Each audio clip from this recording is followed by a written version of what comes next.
All right, welcome back to the channel. What's good? Blood boxing in the building. What's going on, man? Good to see you, dude. Good to see you, man, in the chat. What's going on, my brother? Hope you well, man. Paul Peebles in the building. What's going on? I said Wilder retired Fury.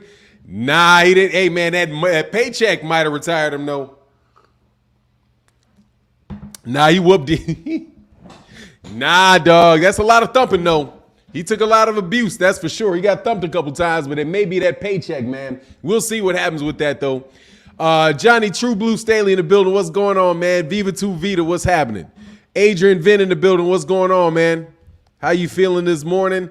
Juan Canalo said, Tyson Fury is a disgrace in my opinion. I know politics play a big part in boxing. I don't care what anybody says. Canelo will always be the GOAT in my heart. Hey, man, well, he's a great fighter. You got the top guy right now. I'll say that. Canelo Alvarez is without a doubt, the top guy right now. However you want to define that. I don't have him as my number one pound for pound dude, but hey, man, he's the biggest attraction in the sport. He's pulling the most weight in the sport. So, you know, it is what it is, man. Everybody else around him got to get in line. And that's just the truth of the matter. You may like it, you can lump it. It is what it is, man. Copper River Origines, what's going on, brother? How you feeling, man? Dwayne Jones in the building. What's happening with you, sir? Copper Origines said, Martin, I thought I was on Drew's show. My mistake, brother, and the chat family of boxing. My apologies. What'd you do? That's all right, man. I'm here, though. What's good? That's all right. Mr. M. Pride, what's going on, brother? How you feeling, man? Freddie Jimenez said, good morning, Fannon. Wow, Tyson Fury doesn't want to fight no longer. What a waste of talent. I mean, you know, look, dude, the cat is pushing 30. He's got hit upside the head a lot. If he does, his father's telling him to retire. He's like, look, man, you got millions of dollars in the bank. There's a lot more to life than getting your head rattled every day. And I mean, it makes a lot of sense, man. You know, if he wants to retire, hey, he's got his money. He got paid in a big way. Same thing for Deontay Wilder. If Deontay Wilder wanted to retire, man, he made a lot of money. He can go, you know, that's what it is in boxing now, man. These guys make those huge checks and they can get out of there before they get that brain damage. Kind of like Andre Ward did. You know, I don't think you're going to see Andre Ward stuttering and spitting around, right? And, you know, what they say is your health is your wealth, and every bit that you save of it, you know, makes a lot of sense, man. Copper Aborigine said, Tyson Fury is a waste of talent. He's being made to fight that garbage bad Dillian Whyte as a BS mandatory. I'm pissed off too. Yeah, I can understand that, man. I don't want to see that fight. I want to see the Alexander Usyk fight. I mean, let's get a heavyweight champion. It may not be the guy that I wanted to win, and I'm saying wanted to win. You know, he may not be the guy that I wanted to win. However, you know, he is the guy. He's the guy that's there, man. So let's see what happens, man, and get that fight, man. Michael Kirkland in the building. What's going on, man? Immortal TK, peace to you, man. David Castro, what's going on, man? Immortal Jose Rodriguez, what's good, man? I'm chilling, man. Can't just loving talking this boxing, man. Hope you guys are having a good morning. And look, man, as you know, when we have our conversations in the live streams, you don't have to stick with the top. You don't have to stick with the topic. If you want to ask about something else, I have no problem moving off of subjects. You know, I may not be the great blood boxing, you know, with my historical knowledge, but I can swing around boxing a little bit, man. So, you know, ask me whatever it is that you want to talk about. If you want to get off the main topic, man. Fannon, what is the fight that brought you to boxing? I'm from the younger generation, and it was Mayweather Ortiz. What brought me to boxing was Muhammad Ali, Ernie Shavers. That is the first fight. Those are the first fights that I can really remember. Is on ABC was Muhammad Ali and Ernie Shavers, and I remember thinking how every fight that I saw, the guy that was winning back looked bigger. Like, it's wild, man, because I can remember what it looked like watching Ali and Shavers on television, not on these tapes that you get where the tape over time gets fuzzy and it's whatever, man. But on TV on ABC, dude, Ernie Shavers' back looked like a building. It's like, God, dog, that dude got a big old back, man. And so it was that fight for me, man. It was that fight for me. And and honestly, man, I had never seen Ali in the 60s because I'm too young to have seen him in the 60s, man. Juan said, I'm happy when he became undisputed, but I have to admit 160 is very weak division. You mean 168 is weak division? Well, look, Canelo got to do what Canelo got to do, man. At this point in time, he's undisputed. So I'm sure, like, at a certain point in time, he's going to have to fight some of the guys that I want to see him fight. But he went for undisputed. He got undisputed, so it's kind of hard to knock that. You know what I mean? There's a defense to anybody got it done in basically a year, so it didn't take too much time. He didn't take too much time getting undisputed at that weight class. So, it's not like he wasted years and years and years doing that.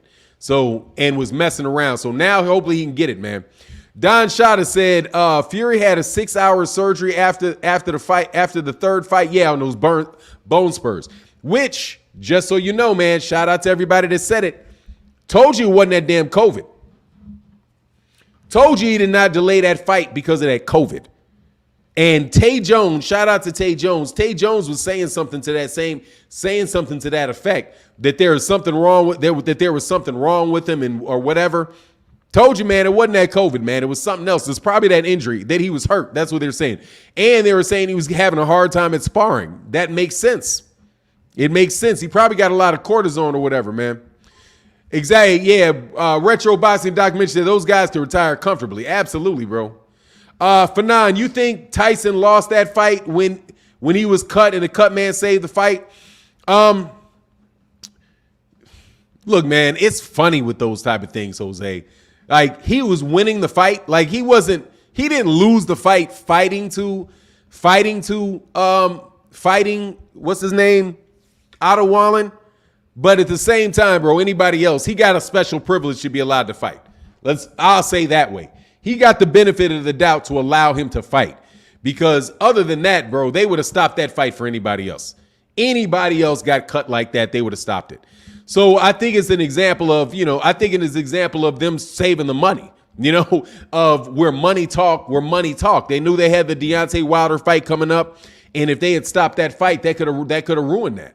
So I think that they made the decision to continue to let him fight, on, despite the fact that, anybody else, they would have stopped that fight. They stop fights with smaller cuts than that all the time. In fact, they stopped the fight. If you recall, they stopped that fight with Vitaly Klitschko and Lennox Lewis over a cut that wasn't as big. It was nasty. It was like right here though. I mean, it was all up in his eye, but that was over his eye too. You know what I mean? So yeah, I mean, it is. I mean, and again, man, he won the fight, so it is what it is, man.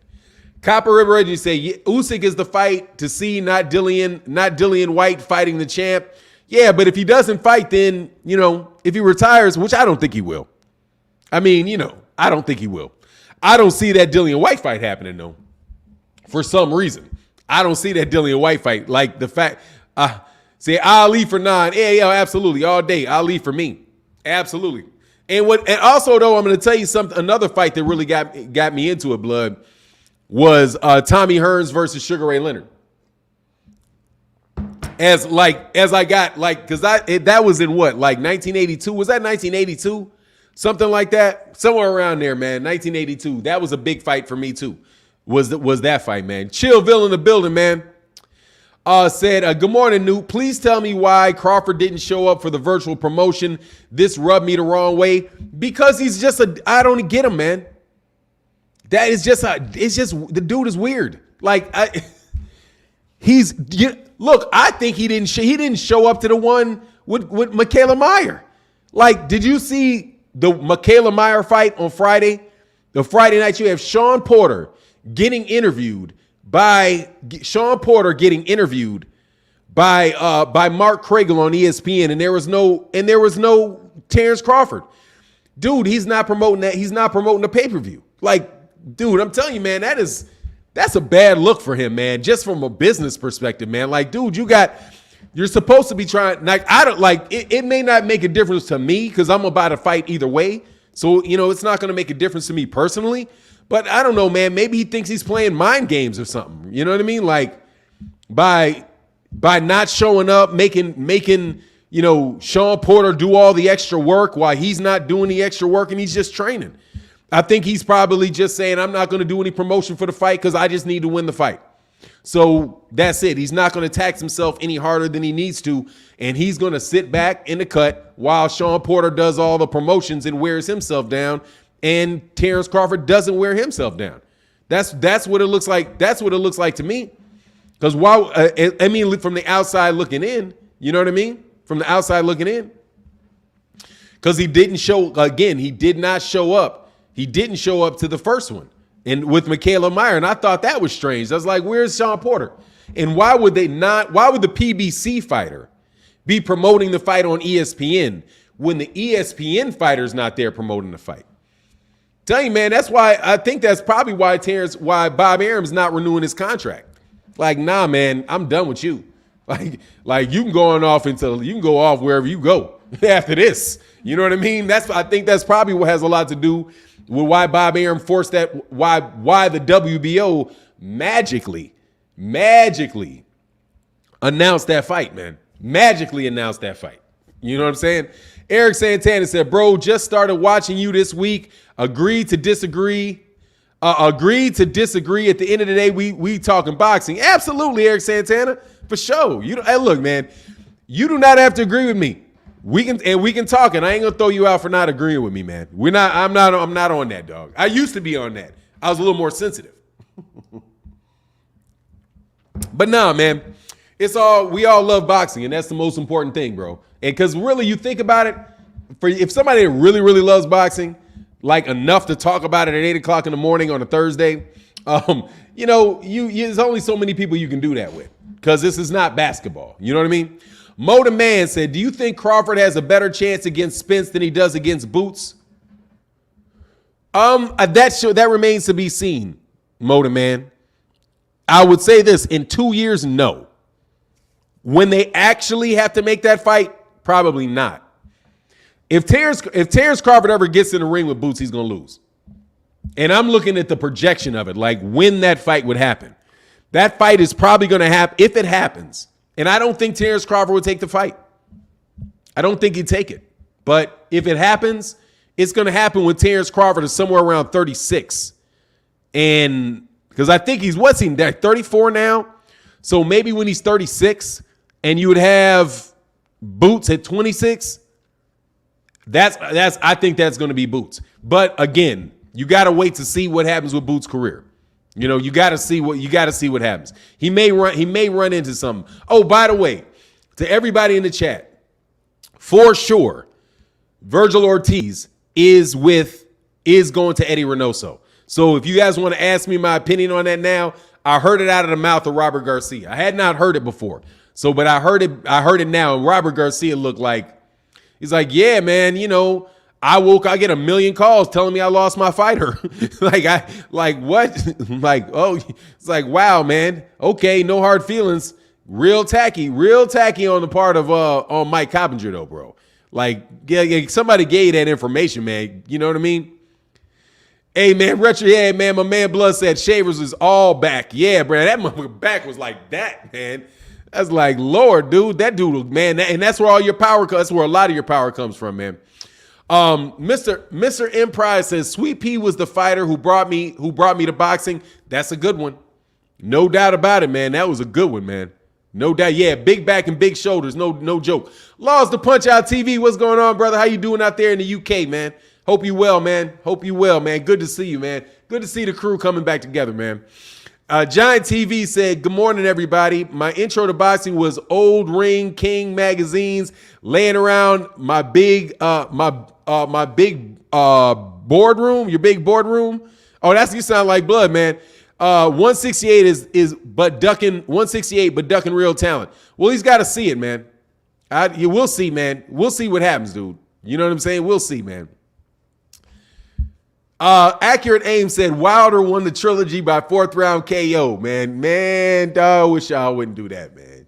I wish y'all wouldn't do that. Like, don't do that to me, man. Don't do that to me. I want to get past more than anything, I want to get past the Deontay Wilder Tyson Fury trilogy. Personally, I want to get past it. It's been a lot of time, a lot of energy, a lot of hurt feelings, a lot of drama all around that fight, man. And at this point in time, it wound up being a great trilogy. All three of the fights were exciting. Both guys got really, really, really rich. And, at this point in time, I'm interested in seeing what happens going forward. And if Deontay Wilder, because I think Blood Boxing did it yesterday, and I'm not sure of the source of it, because I didn't watch the video.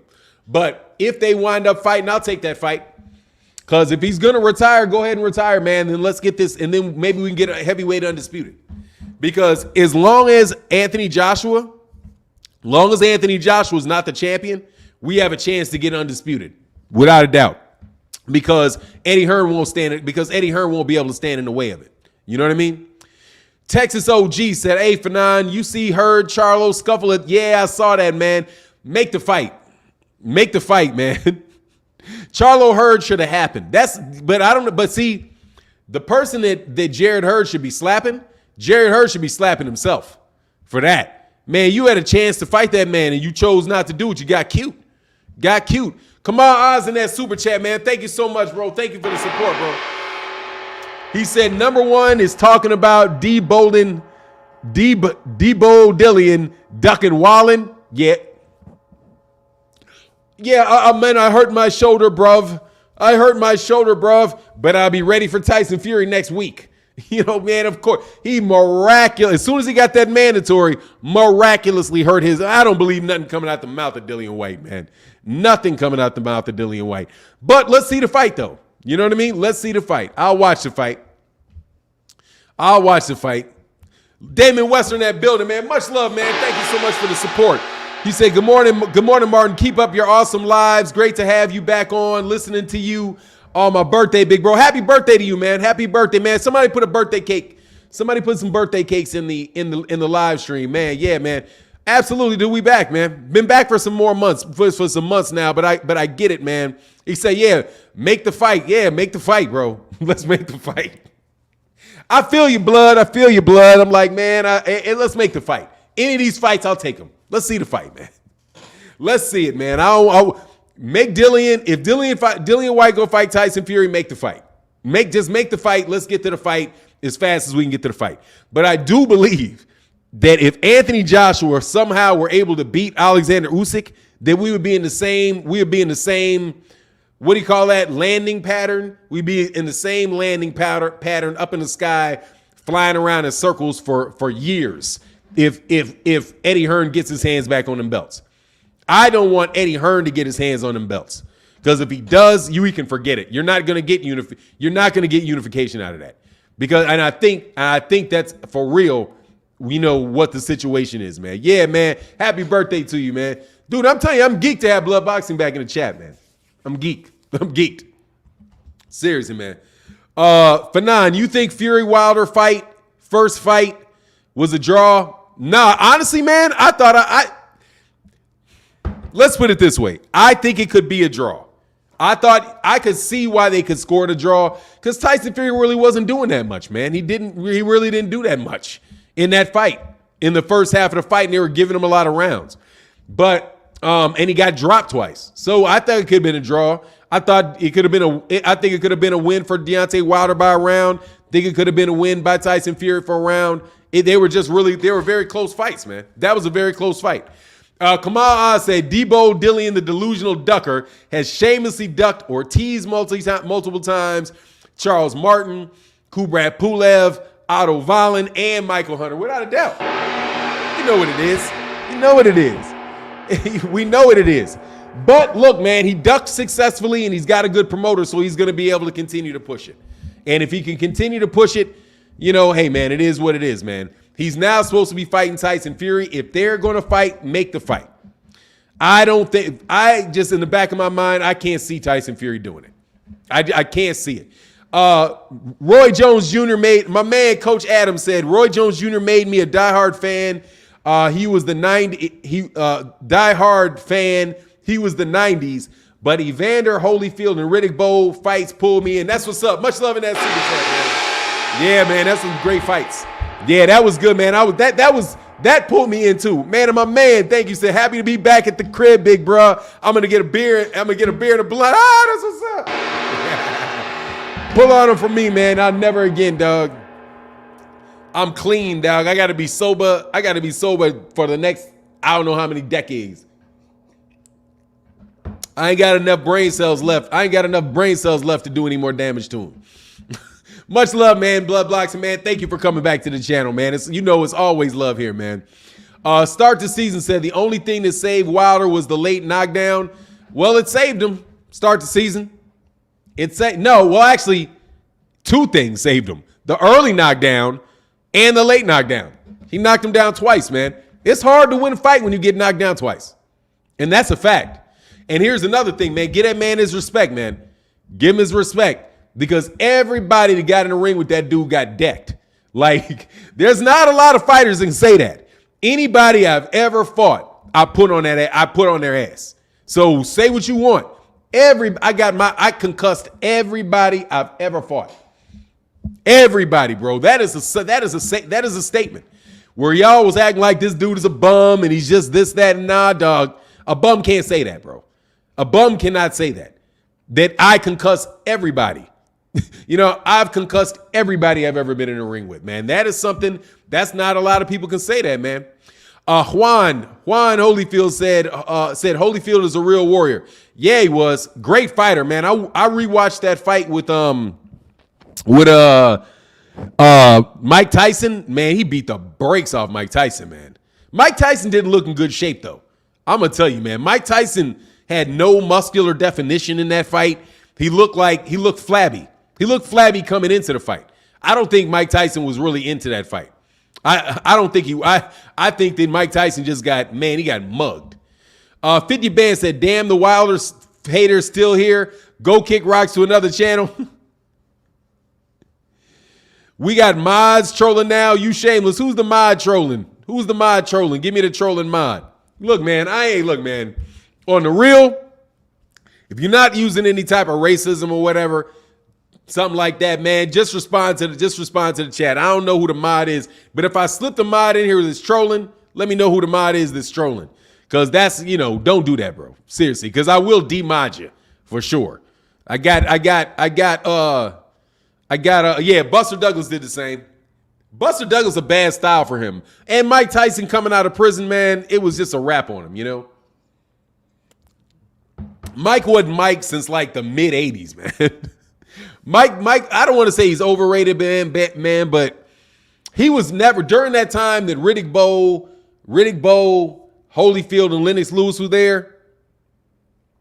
Mike lost 3 of his best years in jail, and he never came back ready to go. He had already made a lot of money.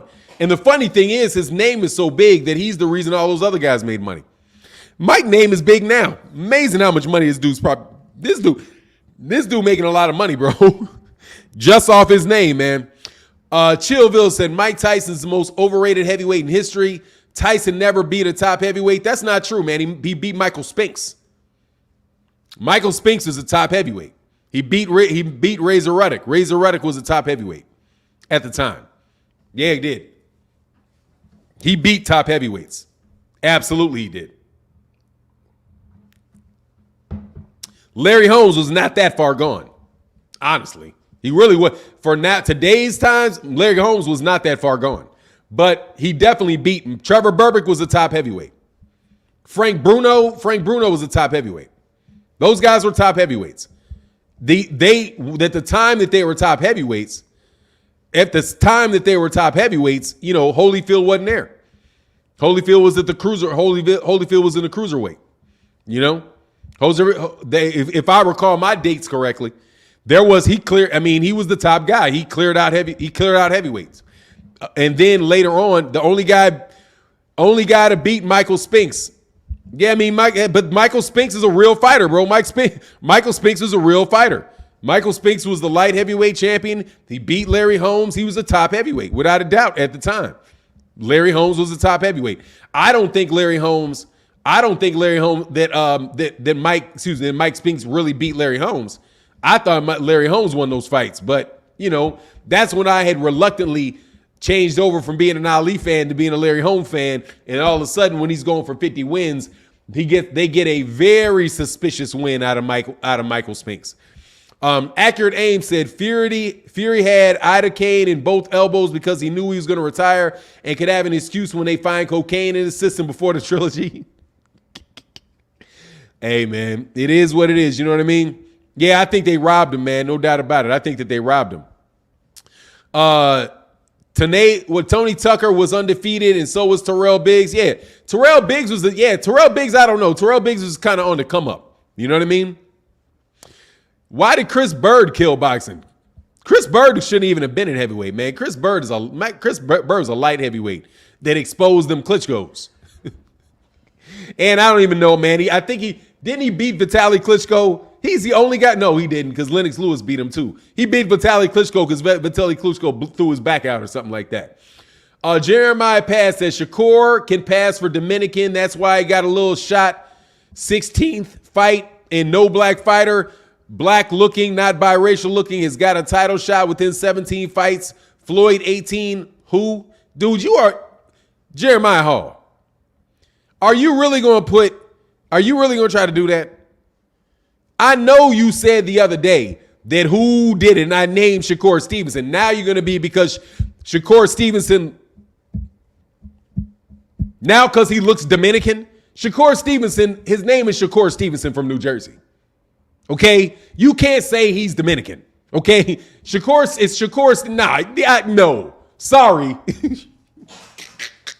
After I do it, you're going to be like, can you name somebody under 6 between the height of 6 feet and 6'3.5" that did it? No, I'm not doing that, bro. You asked me the other day to name somebody that got a championship shot that early, and I named it. Another one, Guillermo Rigondeaux.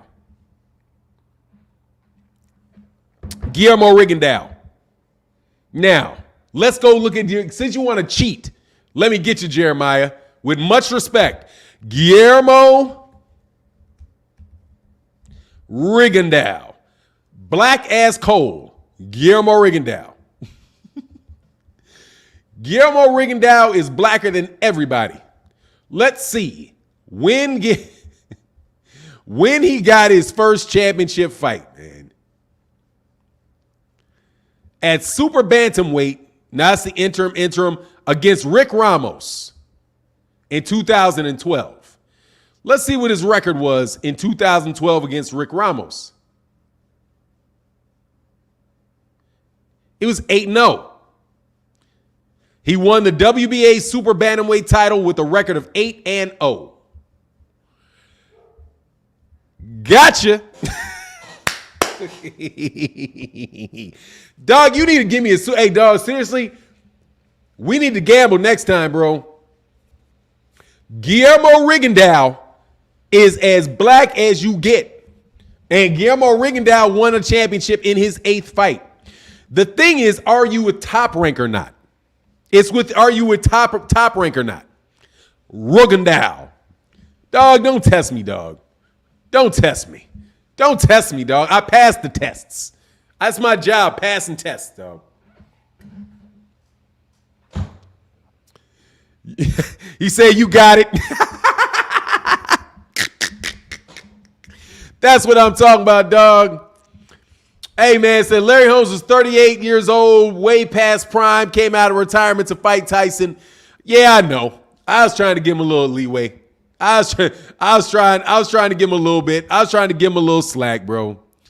You just trying to figure out what the point is. Look, man, it's just hard to prove it on that one, bro. Tyson, it's not being black that gets these guys, or not black that gets these guys these title fights, bro. It's not. It's whether you would top rank or not. That's the thing. Because if you're a top rank and you're an Olymp, they'll give you a shot quicker. Robinson, whatever his name is. Robinson Robeson is going to get a championship shot before too long. What's getting them that shot is that they were Bob Arum. That's what's going to give them the shot. Just like Teofimo Lopez. Teofimo Lopez got that shot against Lomachenko because he's with Top Rank. And Devin Haney's not getting the shot because Devin Haney's not with Top Rank. They got the in-house fights, and it is whatever, man. Dread the Dread said, being black can definitely work against you. For sure. Absolutely. Absolutely. Absolutely it can. When you're talking about the promotion of it. And when you're talking about getting big money fights. Because Shakur Stevenson is not getting that fight with Oscar Valdez. They do not want that, bro. How did Bob Arum outlast Don King? Going small. And not having nearly the enemies that Bob Arum that Don King had. Don King has so much bad mouthing going about Don King, but Don King is also older. Don King is also older, and I think Don King might have backed up a little bit. I don't know. I think Don King might have backed up a little bit, man. Got older and started, not working as hard, man. Not everybody's going to work till they're 90. You know what I mean? Don King probably went into semi-retirement around the age of 75 or something like that. Bob Arum is going to work as hard as he can till the man turns 190. You know what I'm saying? He's going to work like that till he dies. And I don't think Don King wants to work that much. He's already Don King's sitting on $300 million. You know what I mean? And probably was like, look, man, the rest of y'all young boys can have this. So I'll come out and do a fight here and there, just keep myself busy. But, he's well beyond retirement age. Julian Ledesma said, no doubt Chris Bird was super skilled, but fighting as a heavyweight. And I was a kid. I wanted to see KOs. Now I'm older. I appreciate the boxing skills. Absolutely, man. Much love in that super chat. Dominicans don't and can't grow Africans, man. They grow afro. Shakur Stevenson hair don't look like any Dominicans. Dog, have you ever seen Sammy Sosa? before he turned into a vampire? You ever seen Sammy Sosa before he turned into a backfire? Man, there's a bunch of nappy-headed Dominicans. Man, yeah, exactly. Don King's 90 years old, man. These guys 90, man. You know what I'm saying? They're 90. Don King passed retirement age 25 years ago. You know what I'm saying? 25 years ago. He's just probably chilling, man. Like, chilling. I mean, you get that old, man, you got health problems, man. You know what I'm saying? Wayne Dad said, facts, Dominicans have afros all the time, man. It is what it is. You know what I'm saying? That's a terrible thing. Terrell Boxy said, I'm in Colombia. Where's this go? Let me back this up, man. Terrell Boxy said, I'm in Colombia right now for 9. Is Fury gone and Wilder gets the fight to fight for his belt? I would say that there's probably a 60% chance of that. I'll put it at 60%. 60% chance. Because I do believe that Tyson Fury is probably going to get out of that. I do, but I have a suspicion Tyson Fury is going to get out of that fight. Just makes sense to me. He doesn't seem like he's the most motivated for boxing. And Dillian Whyte, there's not a lot of money in that. So he's going to have to go from making $45 million fighting Deontay Wilder down to about $10 million for fighting Dillian Whyte. I don't know if he's going to want to fight Dillian Whyte for $10 million. That's what I think. Because that money, there's not a lot of money in that fight. That fight is going to have to be over there in the UK. And then so they're going to have UK pay-per-view. And they're going to have a UK gate. They're not going to have like a $17 million gate. And I don't know what the pay-per-view was on Fox pay-per-view. But, they're not going to have a $75 pay-per-view. They're going to have a $20 pay-per-view. $25 US pay-per-view. And or maybe, what is it? What do they charge there for like 19.99 pounds, 19 pounds and 99 pence or whatever usually rounds up somewhere to be around $25. So they'll have like a $25, their pay-per-views will be cut a third. The price of the pay-per-views cut a third, and their gate is going to get cut to a third. Because Dillian Whyte's not that big a draw. So, and it's a mandatory fight. And he doesn't have a guaranteed contract. It's not like he's Canelo and he can fight, I'll fight Caleb Plant and I'm going to get $40 million for fighting Caleb Plant. So for me, I think the biggest barrier to Tyson Fury fighting Dillian Whyte is the fact that he's going to want a lot of money for that fight. And I don't know how much money is in that fight. I'm sure there's a lot of money for him relative to what normal human beings make. You know what I mean? Maurice Sales, that don't even sound right. What do you mean? What don't sound right? Don King was involved in a lot of legal disputes with various fighters. What do you think of his legacy in boxing? I think he's one of the greatest promoters ever.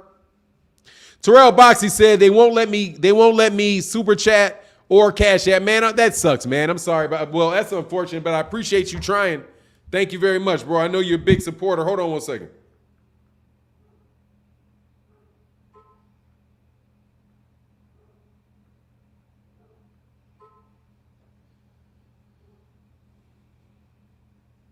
The heck? These cats. Oh, Errol, I got a super chat. My bad. Yeah, dude, there was one. Hey, my man, Wealthy Aries 369. Thank you so much in that super chat, man. In that Cash App. Thank you very, very much, man. Thank you very, very much, man. I put hearts because it takes too long. Otherwise, I know that ain't the most manly thing to do.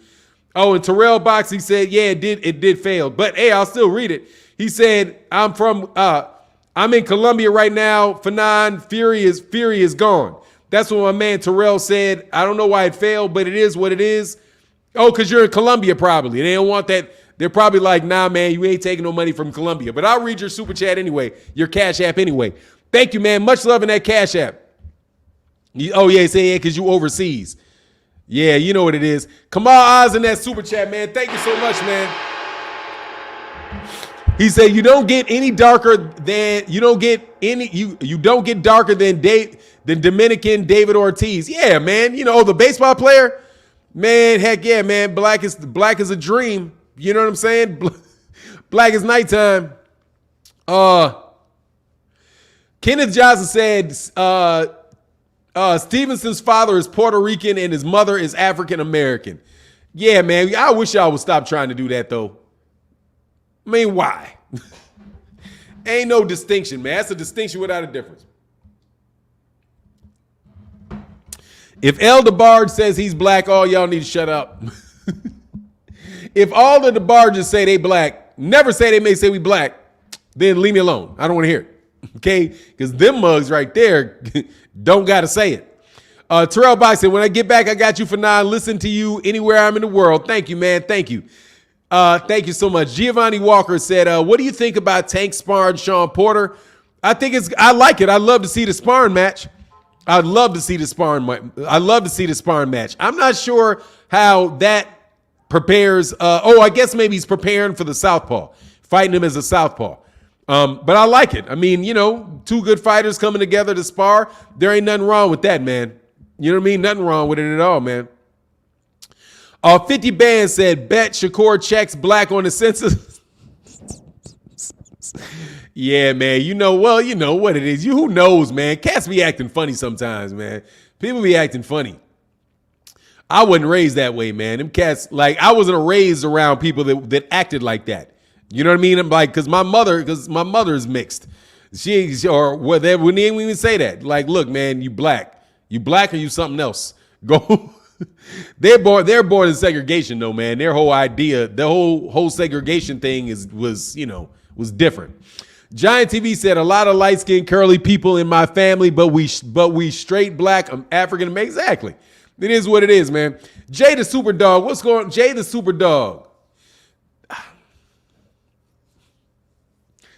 Let me see. That's why we had the Russian invasion. Aaron promoted Eastern Europeans, Hispanics ahead of black boxers always. I'm going to tell you what I think that was, Jay the Super Dog. I think that's money. I really do think that that's money. I think that they were able to pay, that Bob Arum was able to get away with pay because they moved over to that budget. Once they started moving, yeah, I know Puerto Rico. It's funny. I know that once they started promoting with the networks and not doing like traditional promoting like they were doing in the 1970s where it was the venue, it was closed circuit TV. Once HBO came around, that's when Bob Arum took off and Don King started having problems. because HBO Boxing took over boxing. HBO Boxing had a preference for Bob Arum. That's what I believe. Because if you had to promote, like go out on the streets and promote and sell tickets and do all that, Don King was a traditional promoter. Bob Arum is not a promoter like that. Bob Arum has a relationship with networks. When Bob Arum has that relationship with the network and Don King doesn't have as good a relationship with the network, and they're dealing off the budgets and what the networks want to pay, then the networks are dictating what fights you want to see. That is what I believe is behind the idea of there having been some type of Eastern European Eastern European invasion and all that stuff. That's really the marketing. They were marketing that and saying, oh, these are the next guy. And I think that has a lot to do with the money that they were making. Because they're cheaper. They were cheaper than African-American fighters were, than black fighters were. Because those guys, if you think about it, man, those guys in the 80s, like the 90s, were making more money in the 90s than they're making right now. Evander Holyfield made more money for fights in the 1990s than Anthony Joshua and Tyson Fury, Deontay Wilder are making right now. And that is the truth. Tyson Fury, the only person making more money, the only person that I've seen making more money than the heavyweights in the 1990s was Floyd Mayweather. And Floyd Mayweather is the only one that made more money than them. Other than that, they made less. Dennis Higgins said, you ever see the sparring match with Porter and Haney? No, I didn't. I think I did, but I didn't pay that much attention to it, honestly. I didn't really care too much about it. I didn't pay much attention to it.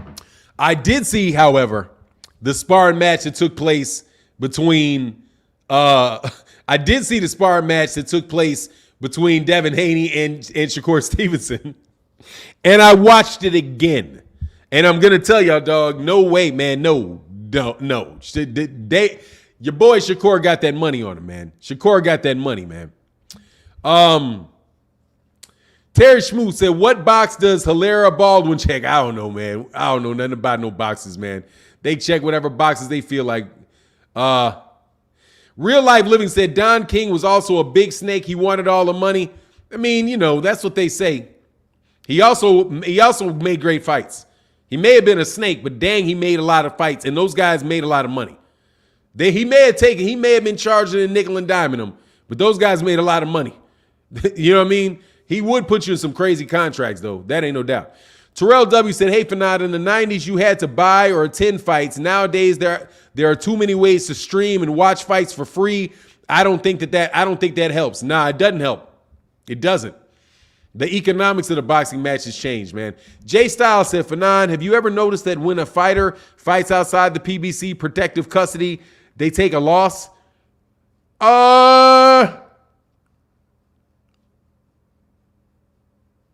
No, I haven't. Who has that happened to?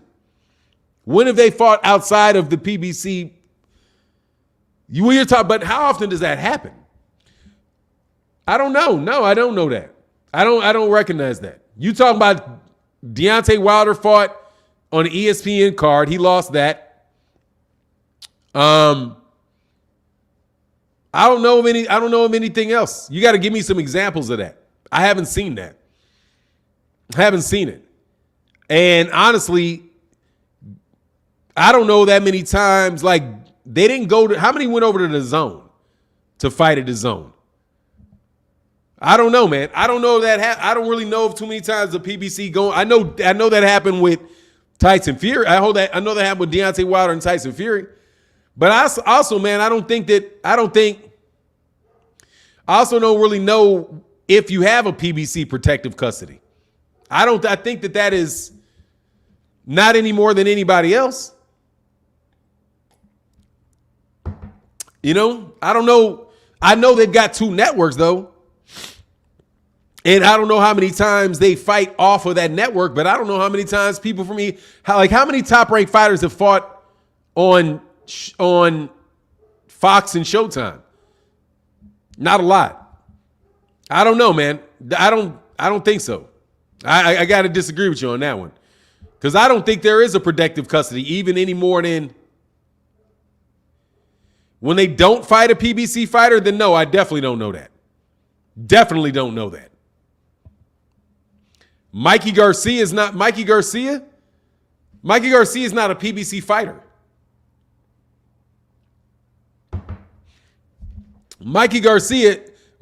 is not a PBC fighter. Mikey Garcia fought the majority of his career with Top Rank and won most of his fights with Top Rank. He came to the PBC and he won fights. I don't buy that, man. I'm just going to tell you, I don't think that. Are you saying that you think if Errol Spence Jr. fights Victor Ortiz on that, he's going to lose? That just doesn't make sense to me because there's not enough examples of it. And honestly, I can probably think of times where a guy that was fighting on the PBC went over. And matter of fact, there you go. Daniel Jacobs moved over. Daniel Jacobs won fights on DAZN, and he was a PBC fighter. Won several fights over there. Daniel Jacobs. But, you know, it is what it is, man. DAZN, huge. What's going on, Swerve OS? Yeah, I've never noticed that. Honestly. I know that people get a lot of that usually when a fighter goes to another network, they're probably the B-side on the fight, and they're not favored to win anyway. But I wouldn't. Mikey Garcia. Who did he fight? Hold on. Who did he fight? Who did Mikey Garcia fight?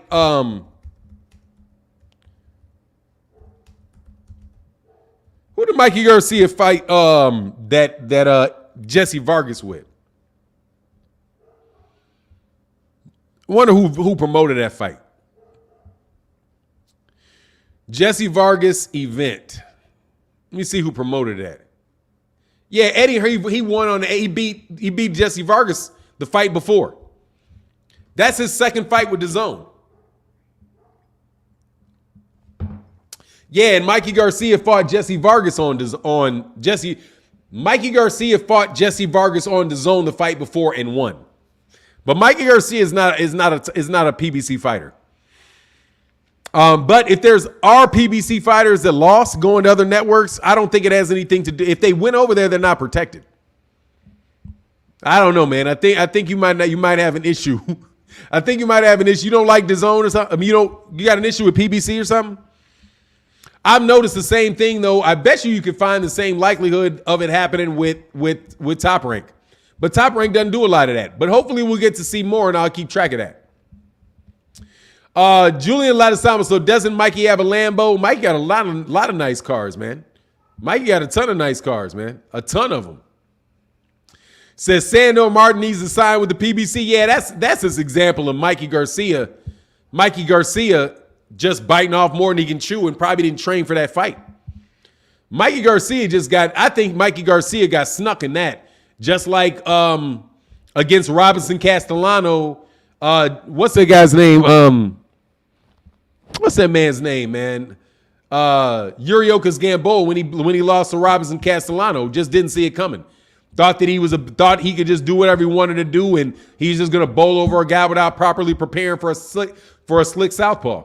You know, and by the time that the guy wasn't scared of him, the guy's probably, and here's the thing, he's a southpaw, just like Errol Spence, and Errol Spence Jr. could outbox him like that.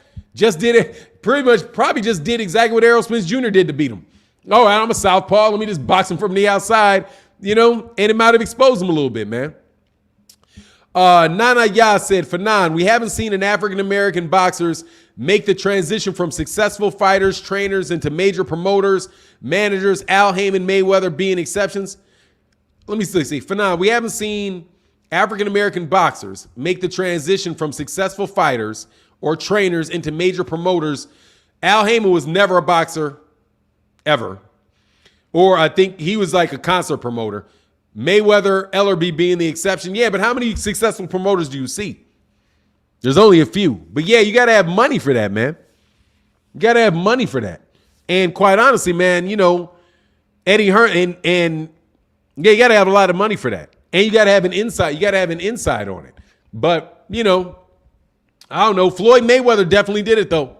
Floyd Mayweather is a successful promoter. And that's a big one because he's on the come up. Really. If he gets a few more fighters, I think he needs to get a few more fighters, but he's on the come up, man. Those guys are getting better all the time, from what I can see. Giovanni Walker said Devin is going to stop JoJo Diaz in the 9th round. Bet $10 on a super chat. I'll bet you. You know why? Because I'll be happy to pay the $10. I'll bet you. Nah. He said move from a boxer trainer into a promoter, not from a boxer to a trainer, Terry Schmoot. I think you read it wrong. I think you read his question wrong. He said, what about Derek James and Virgil and Mark Breland? They are successful trainers who are former fighters. Nah, that's not what he said. You read that. You got it wrong. He said fighters or trainers that transitioned into promoter managers. That's what he's saying. Now, as far as the managers and all that, like he's talking about like Roy Jones Jr. Roy Jones Jr., and I think Roy Jones Jr. probably did a good job for what he's doing. He'll sign the fighter, then he'll sell the fighter. A lot of the promoters are into sign and sell. Sign the guy, get the money, sign the guy, sell the guy. And Roy Jones Jr. has been successful in that regard. Signing fighters, developing them, getting him fights at a lower level, and then selling the contract to somebody else. He's been successful in that regard, man. Fannon, any other good fighters coming out of the Mayweather gym? Rolly Romero. Yeah. Rolly. Let me say it again. Rolly. Absolutely. Rolly Romero. World champ. The best. Hey, look, man. Floyd Mayweather Jr. is the third top promoter. And here's the thing. He is promoting other fights for fighters that are not signed to him. If you watch Leonard Ellerbe, I promise Leonard Ellerbe and Floyd Mayweather Jr. and those guys have been responsible for promoting fights that are not underneath, where fighters are not represented by him. I think they got a slick little system over there. But Floyd Mayweather Jr. got just about as many fighters as Oscar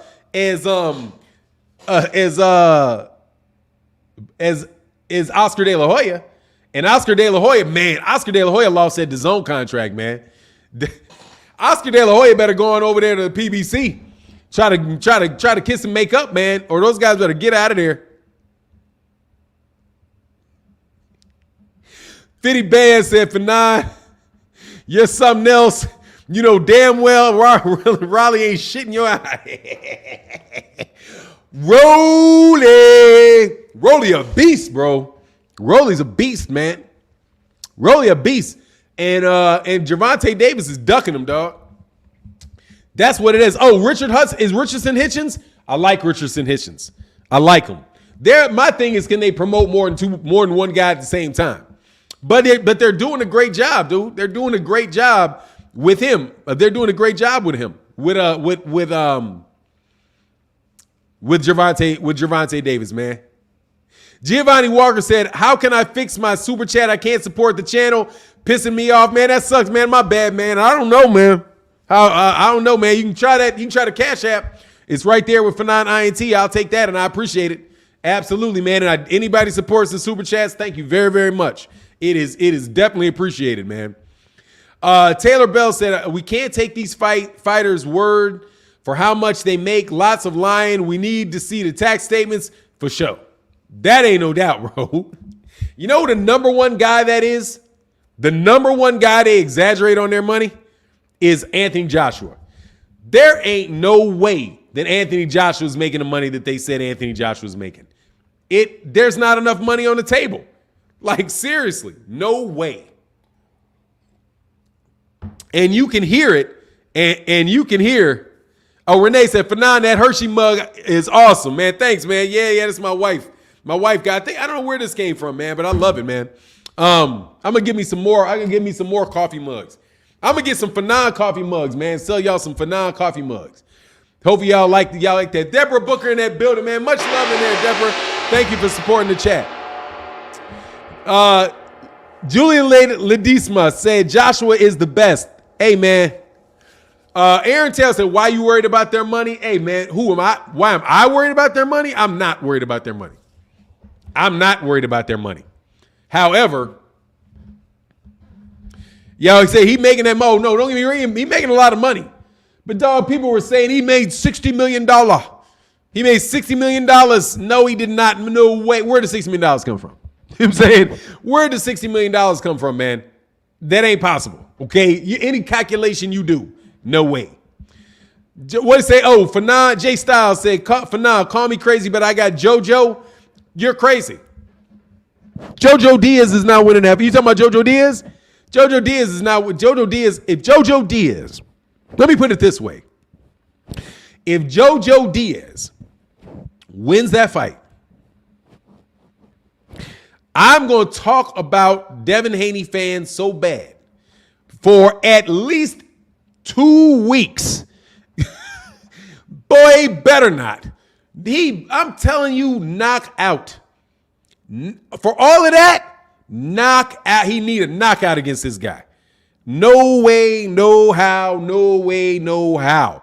He needs to knock out JoJo Diaz. The guy is a featherweight. He is a featherweight who does not have knockout power. You got to sit down and fight that guy and get that guy up out of there. If it's cute for 12 rounds, no. And JoJo Diaz walks up out of there, no. Or JoJo Diaz looks good in that fight, I need to see a completely outclassing of JoJo Diaz. There ain't no way. Because to me, he better make JoJo Diaz look like Errol Spence Jr. made Carlos Ocampo look. That's the type of fight this is, bro. This is a Carlos Ocampo type of fight. This is a man. I don't care if the dude ducked the mandatory or not. That is a mandatory level fighter right there who got that fight because he beat Javier Fortuna, somebody else that an A+ level should get up out of there. You know what I'm saying? If you are a level fighter, you got to get that boy up out of there. No joke. And I'm telling you, because of so much shit talking. And on top of it, Devin Haney's camp is talking all that ish about it, saying, look, man, what did he call him? What did he say? Made fun of the man because the man had some mental illness or said something, said he's some Prozac, not Prozac. What did he say? He was, what's that medicine? Lithium. He said he was going to be lithium to him. Hey, if you talking all that, dog, you got to back it up with a knockdown. You got to be able to knock people out, bro. Seriously. Because they talk. They ain't shy about talking. So if they ain't shy about talking, nobody should be shy about being like, okay, show and prove. If I can understand a little bit not getting what's that boy's name out of there?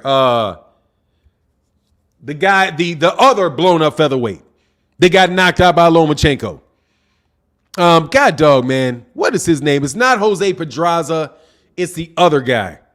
Man, what is that dude's name? Somebody put it in the chat. The dude that buzzed him. I always mix him up. I always said lithium was for manic, depressive, bipolar. What was dude talking about, man? He was getting, he said it. Linares. There you go. Jorge Linares. Yeah. Jorge Linares. It's barely acceptable to go to distance with Jorge Linares when you got that big a size advantage over him. But he did it. Okay, Linares, but we're not talking about Linares now, who's a legitimate lightweight. We're talking about JoJo Diaz, who got beat by Gary Russell Jr. And that little circle of logic, we ain't getting out of. Okay? Not getting out of it. He got to do significantly better against JoJo Diaz than Gary Russell Jr. did. If that fight looked anything like Gary Russell Jr. fight, I don't want to hear it. I don't want to hear it, bro, because cats are talking about Devin Haney like Devin Haney is the best fighter in that divisions. Like he's just levels above guys, and guys are ducking him because he's levels above, bro. You know what I mean? If you go in the distance with JoJo Diaz, what you gonna do with Teofimo Lopez? And I know Teofimo Lopez is a Fannon, I thought you said Haney needs a knockout. I am saying he needs a knockout. Ain't nothing different. I'm talking about I can understand him going the distance with Jorge Linares. That's what I'm saying. I can see him going the distance with Jorge Linares. Because Jorge Linares was a reigning champion in lightweight for a little while. All right. However, if he has any difficulties whatsoever with JoJo Diaz, I don't want to hear nothing about Teofimo Lopez. Because Teofimo Lopez is going to beat him if he cannot do something nasty to JoJo Diaz. Because JoJo Diaz and Teofimo Lopez don't fight that differently.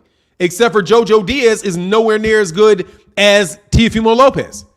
And I'm not the biggest Teofimo Lopez fan in the world because Teofimo Lopez is a cornball. For sure, Teofimo Lopez is a cornball. But he's a cornball that can fight. You know what I'm saying? He's a cornball that can fight. For sure. Like, he ain't just he did beat Vasily Lomachenko, which, you know, is not an easy task, man. It's not an easy task. Renee Box Young said, very good point, Fannon. Haney should do very well against JoJo. And here's the thing. I expect him to do it. I expect him to do it. You know what? I agree to that. Yeah, that's where I am. Seriously, man, I'm telling you. Because they talk a lot. They talk a lot. A lot. You know what I'm saying? A lot. And with a lot of talking, you got to back up that talking. Muhammad Ali talked a lot. He did all of that stuff. All that talking he did, he backed it up. Floyd Mayweather Jr. did a lot of talking. All that talking, he backed it up. The fighters that talk it, got to back it up. And that's just where I am, bro. If you doing a lot like Rolly Romero, if Rolly doing all that talking, Rolly got to back that up, man. Rolly got to back. I'm going to destroy blah blah blah. All of that, dog. Yeah, back that up. You know what I mean? Otherwise, bro, that's you just running people's names in the ground for nothing because you're not telling the truth. You know what I'm saying? Like, that's where I am. Like, if you the type of dude that's just running people's name in the ground and you can't like actually do what you're saying, then you just somebody running people's names in the ground. You're just somebody running around, you know, trying to embarrass people and cause problems for people. Like, for example, and I'll give you a little bit of a difference. You know Blair Cobb? Put a one in the chat if you know who Blair Cobb is. Put a one in the chat if you know who Blair Cobb is. And because I'm going to differentiate something for you. Put a one in the chat if you know who Blair Cobb is. Right. All right. So Terry Schmoot know who Blair Cobb. We're not talking somebody. I just want to make sure it's not somebody that I'm talking about that nobody knows. Woo! Yeah, him. Woo! All he does when Blair Cobb's, he said, "Where do I Cash App? I can't get to it." Oh, you have to download Cash App on your phone and then do whatever they got to do. It is what it is, man. Cash App is an app that you download on your phone, and then you have a card with it. But dude, you support so much, bro. Just put, hey man, for you, dude, seriously, man, you support so much, Giovanni Walker. Just put your thing in bold, and I'll put it up on the screen. I'm putting the super chats of the things that I'm putting up on the screen, bro. You support so much, man. I'm sure you can figure it out tomorrow. Just put your caps on. Just put all caps on it. Fannon, all caps, and I'll read it. Seriously, man, you do support a lot, Giovanni Walker. You hold down the chat, man, and it is definitely appreciated, bro. Definitely appreciated.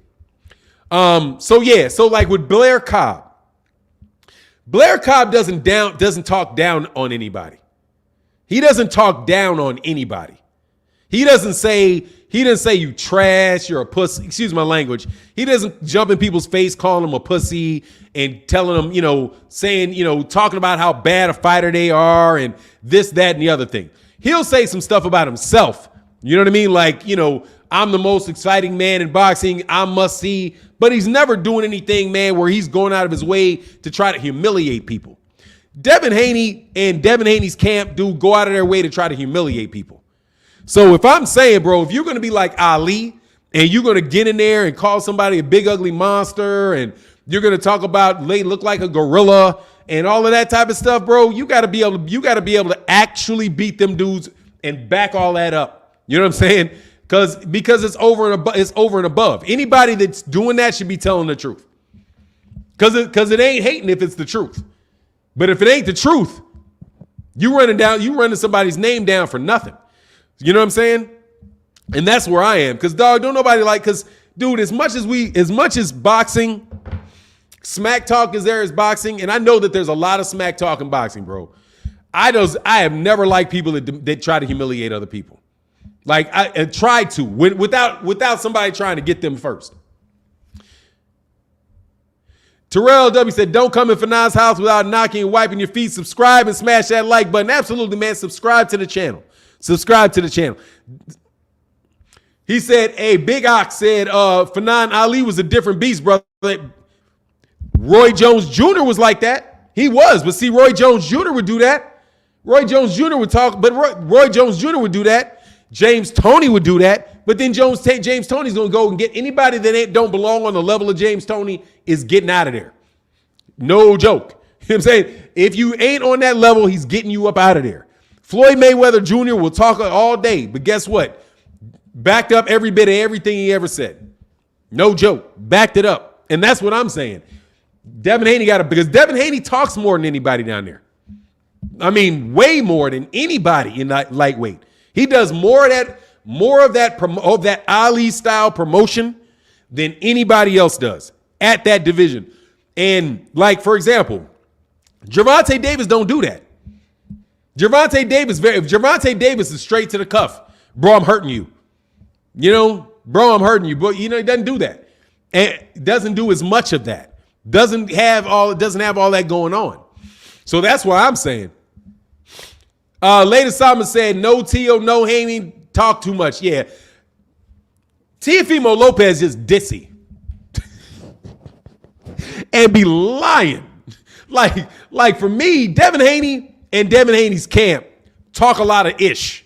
And you know they do. They're doing that on purpose. They're talking a lot on purpose. That's kind of what they're doing. Teofimo Lopez be lying. Like, they don't lie. You know what I'm saying? I ain't heard them lie. But Teofimo Lopez just be out there lying. Teofimo Lopez say stuff that he knows not true, we know ain't true. And then the belt thing with Canelo, bro, stop it. You try, prove it in the ring, bro. Prove it in the ring, man. He got all this. Why would you bring all your belts? Why would you bring all your belts to a fight with Canelo Alvarez? Like, you had to get that shit through security. You know what I mean? Like, why are you bringing all these belts in here? Oh, yeah, man. X-Con said Zab Judah did it. What does Zab Judah do? X-Con, what does Zab Judah do? What's Zab do?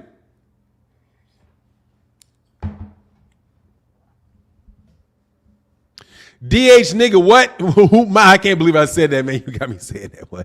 Rolling 60s was cracking, man. I'm chilling, talking this boxing, bro. Talking this boxing, man. If you're not subscribed to the channel, subscribe to the channel and share the video, man. It would be appreciated, man. Be appreciated, man.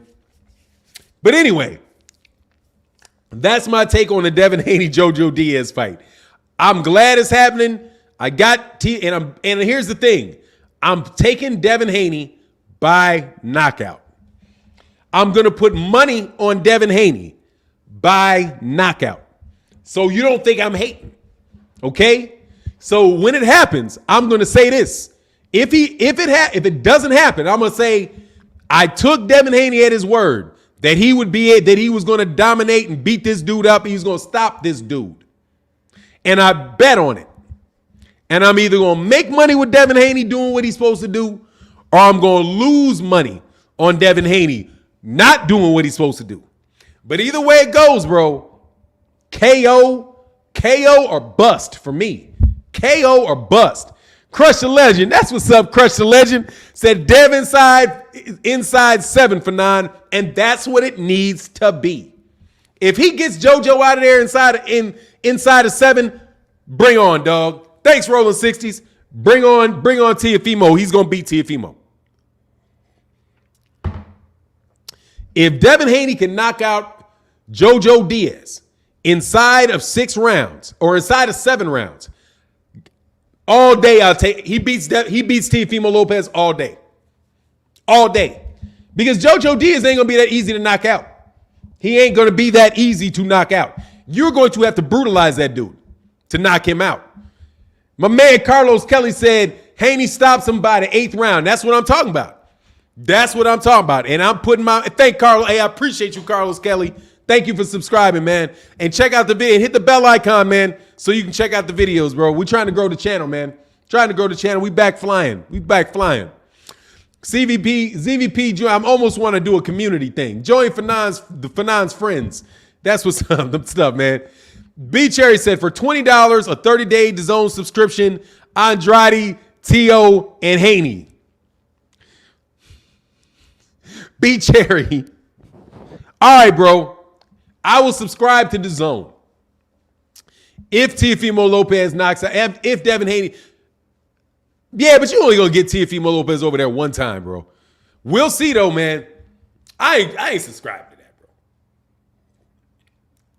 bro. I can't do it, bro. JoJo Power is not better than Dev. No, it's not.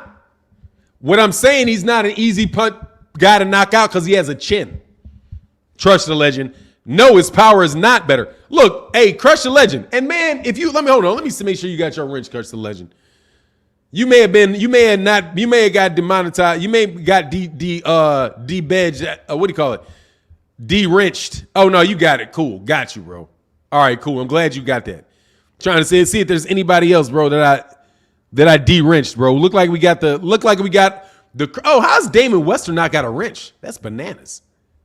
Damon Wester, you wrenched up. Damien, how come you never said nothing about not having a wrench? Everybody else says something about not having a wrench, Damien. You got wrenched up. Okay, that's what's up, Crush. I'm glad I looked because Damien Wester wasn't wrenched up. That's crazy. DA said that fight is going 12, man. Look, dude, that's not good. I'm getting my fire stick, bro. I'm sick. Seriously, man. I paid a lot of money for boxing matches, and it's tough, man. Oh, say call us the wrench crew for now. Yeah, man, the wrench crew. That's what's up. The wrench crew. Come on to they said, call your music said I need my wrench for 9. And it's equal opportunity around here, bro. No joke. Let me 2 more live streams. Let me see it. Let me see 2 more live streams, bro. CVP Jr. said, yeah, get that fire stick. I'm about to get that fire stick, bro. Caden in the building. What's going on, man? Nothing talking this boxing, having a good time, man. Same as usual. You know what it is. We got the crew in the building. If you're not subscribed, man, hit that subscribe. Oh yeah, man. But back to JoJo Diaz. Yeah, I know he doesn't have more power than Devin Haney. I don't. But at the same time, bro, what I'm saying is I don't expect JoJo Diaz to be landing much on Devin Haney. I don't see him doing that. So because Devin Haney can look, let me say this first and foremost. What Devin Haney does very, very, very, very well. He can pot shot you all day and night. I'm saying because he's roughly the same size as Floyd Mayweather Jr. I don't think there's much of a size difference between the two of them. So right around that size, maybe being a little bit bigger than Floyd. Man, when Floyd at lightweight got Ricky Hatton to sleep, I want to see him put somebody to sleep. That's what I want to see. Same thing with Floyd. When you allow Floyd to crack on you, Floyd will hurt you. And that like Victor Ortiz. I was shocked that he knocked out Victor Ortiz like that with that shot. Shocked, even though I think Victor Ortiz quit. Brother Coda 10 said Haney has very good boxing IQ and ability. Absolutely he does. For sure. Without a doubt, man. And that's why I'm saying I'm looking forward to seeing him be an A fighter. Like what I've been seeing from Jaron Ennis. Like if Jaron Ennis was going the distance with these guys and boxing on the outside for 12 rounds, I wouldn't be saying this about Jaron Ennis. Seriously. I don't think it should be any harder to knock out JoJo Diaz for Devin Haney than it was for Jaron Ennis to knock out Sergey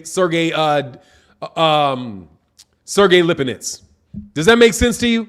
If Jaron Ennis, who I think is an A-level fighter, can knock out Sergey Lipinets, Devin Haney should be able to knock out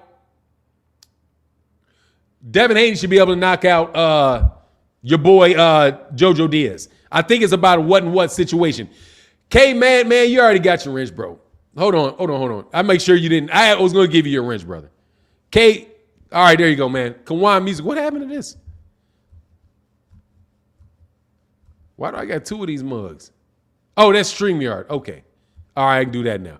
Okay. Williams Old School Art, man. I'm chilling, man. What's going on with you, man? Happy to see you in the chat, brother. Happy to see you in the chat. Hey, Wayne Dash. Oh, cancel my DAZN subscription, but never canceling my Fannon sub, man. Thank you, bro. I appreciate that, man. I'm trying to tell you, man. I appreciate that, man. I do. I miss a lot of the cats that came by before all that drama, which I apologize for, bro. And I explained to you why all that happened. I was sick. What can I do? It was tough on me for a hot second, but it ain't no more. And we back flying. Darius Kessler said the fact that Fury had to hit Wilder to maim him speaks the truth. Fear of going to sleep. Yeah, you see why he's afraid of going to sleep too.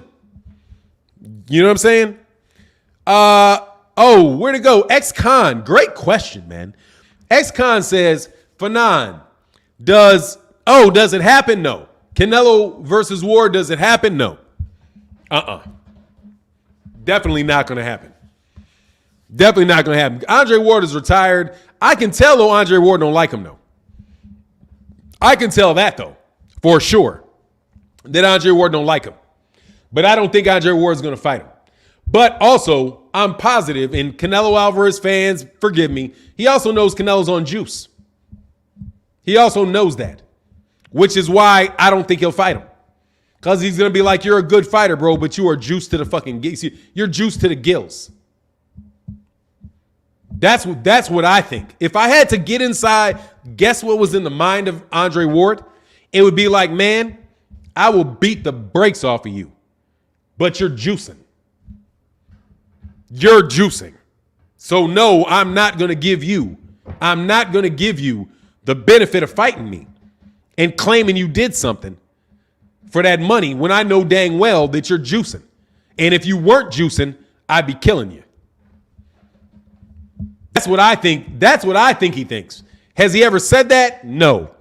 Does he like Canelo? No. Because of what he has not said. I'm telling you, Ward, I don't believe Ward respects Canelo for that. I don't think he does, man. And on the real, I think a lot of great fighters don't respect Canelo for that. Terrell W said, Fannon, Shakur versus Haney. Right now, who you got? Shakur. Much love, Terrell W. Shakur Stevenson. I think Shakur Stevenson's a better fighter. I think Shakur. And it's on the strength of the last couple fights. I think it'll be very tough for him to fight Shakur Stevenson would be very difficult for Devin Haney to fight the way that he fights him. I think the way that he fights. Because he's a technical fighter and he's out thinking. I think that would be very difficult to do with Shakur Stevenson. Shakur Stevenson is probably a little better than Devin Haney at that. And he doesn't have to move as much. He can actually step to you. He can actually step to you. He can actually step to you, cut off the ring, and do all that type of stuff against you. So, nah, man, I don't see that going well. I don't see that going well for Devin Haney. And it's not necessarily about the sparring match, but the southpaw stance, just the skill level of Shakur Stevenson. You know, if Shakur Stevenson wasn't so dead set on fighting Oscar Valdez, I would love to see Shakur Stevenson move to lightweight and force the fight with Teofimo Lopez. You know, to enforce that fight as a mandatory. John Muhammad, bro, what's good, man? I ain't seen you in a minute, man. What's going on, man? And you, hey, man, you ain't always got to suit you. I appreciate you supporting in the super chat, Bro, but you can do it sometimes without, and I'll read it without you super chatting. But I appreciate that, man. I ain't turning it down, brother. Hey, Shakur would stop Haney in 9 rounds. Shakur is the fear factor for nearly everyone under 147 except Tank. That's the level I'm talking about. No doubt about it. I agree with that. No doubt about it. That's my take on it. Is it that Shakur is that guy? Because he's with Top Rank. Because he was with Top Rank and Top Rank signed him.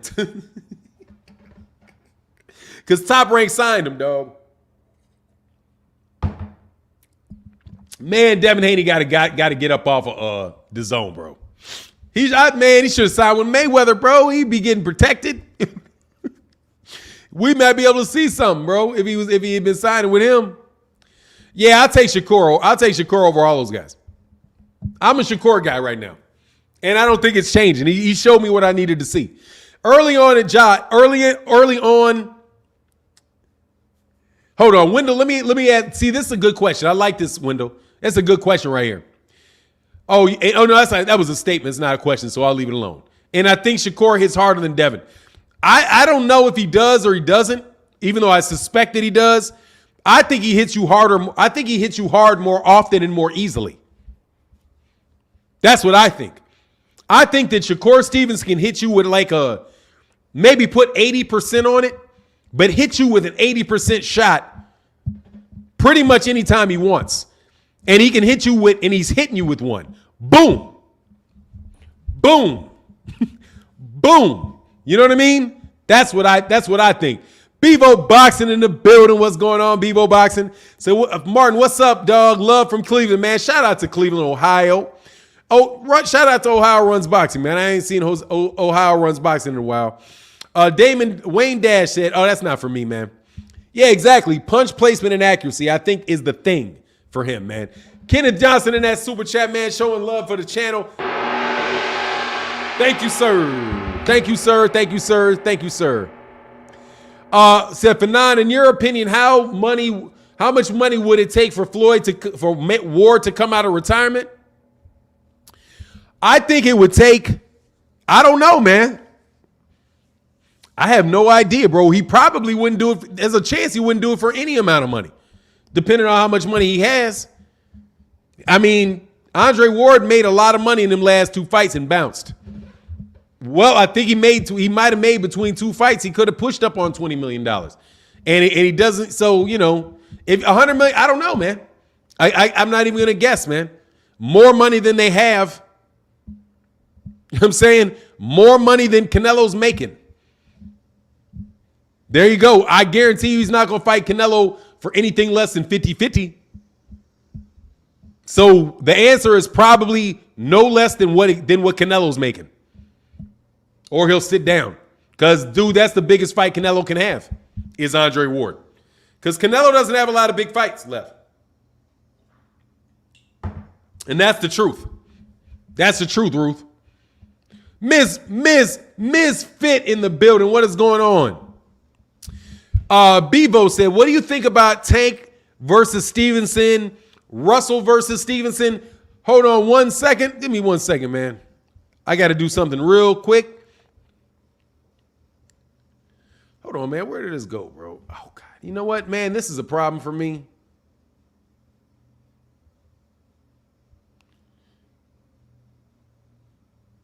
Oh, because I don't know where I put it. That's why I got a problem with it. Oh, I don't even know where I put that. Wish I could do it. Shoot, I was going to put this up for a second, but I don't know where it is. Crazy.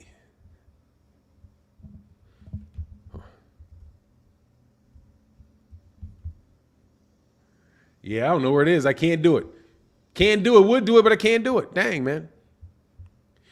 Said, got me up early. Fannon cooking early. Yeah, bro. Early morning, man. I would love to do an afternoon show, man, but it's, you know, I used to do an afternoon show. I used to do it around like 11:30 or whatever, but it just stopped being able to work. Kevin Faulkner. Let me go back to Kevin Faulkner, man. Kevin said, doesn't help that De La Hoya was talking about how great Canelo versus Ward would be after the Kovalev visual dive, Ward probably saw them using his legacy to build Canelo's. Yeah, absolutely. But I think it has more something to do with the guy juicing. And he ain't getting in there with a ball of juice, bro. Because Canelo's not going to fight him fairly, man. And you guys, and on the real, you guys can act like he's not, but come on. There's no way that, I mean, seriously. It's just, come on. Come on. You know what I'm saying? Just come on. That's all I can say about Canelo. Because honestly, man, I'm tired. I tire of having the one thing that I disagree with a lot of people about really standing between us talking boxing. You know what I mean? Because on the real, I like, Canelo Alvarez is a great fighter, and there's a lot of people that like Canelo, and hey, man, they like Canelo, and we'll agree on 99% of what we talk about boxing, but because of Canelo, it's like you have a hard time having conversations with people, and I don't want to do that all the time. You know what I'm saying? I'm not, my channel is not about demeaning. It's not about, hurting, standing up against Canelo. It's just, not going to do that, bro. I know what's going on with Canelo. You know what's going on with Canelo. All of us know what's going on with Canelo, and obviously boxing doesn't care, and it's not going to change. But when you talk about why somebody like Andre Ward's not going to come out to fight him, I suspect that has something to do with it. Wayne Dash said, I'm on the fence with Canelo juicing. That's fair if you're on the fence. Personally, it's hard for me to imagine that he's not. That's where I am with it. I'm saying it's hard for me to imagine that he's not, man. The guy he looks completely different. And it's all muscle. It's all muscle. And he put on a ton of muscle, and he increased his endurance while putting on a ton of muscle. That is what you call, that's just, everybody else that has ever done that, bro, I would say that they were doing it. Everybody else, man. You know what I mean? It's like how you put on 10 pounds of muscle, and muscle burns oxygen, and your endurance goes up. It's just, dude, that's not natural. That's not how the body works, man. And so Canelo Alvarez's body, just like Manny Pacquiao, his body is behaving in a way that seems to defy nature. So that's where I am. If your body, I'm not talking about how good a fighter he is. I'm saying if your body is behaving in a way that seems to defy nature, you can call it sports science, you can call it whatever you want, man. It's highly suspicious. Hold on one second, man. I'll be right back. Leave some questions. Give me 5 good questions in the comment section. Be right back.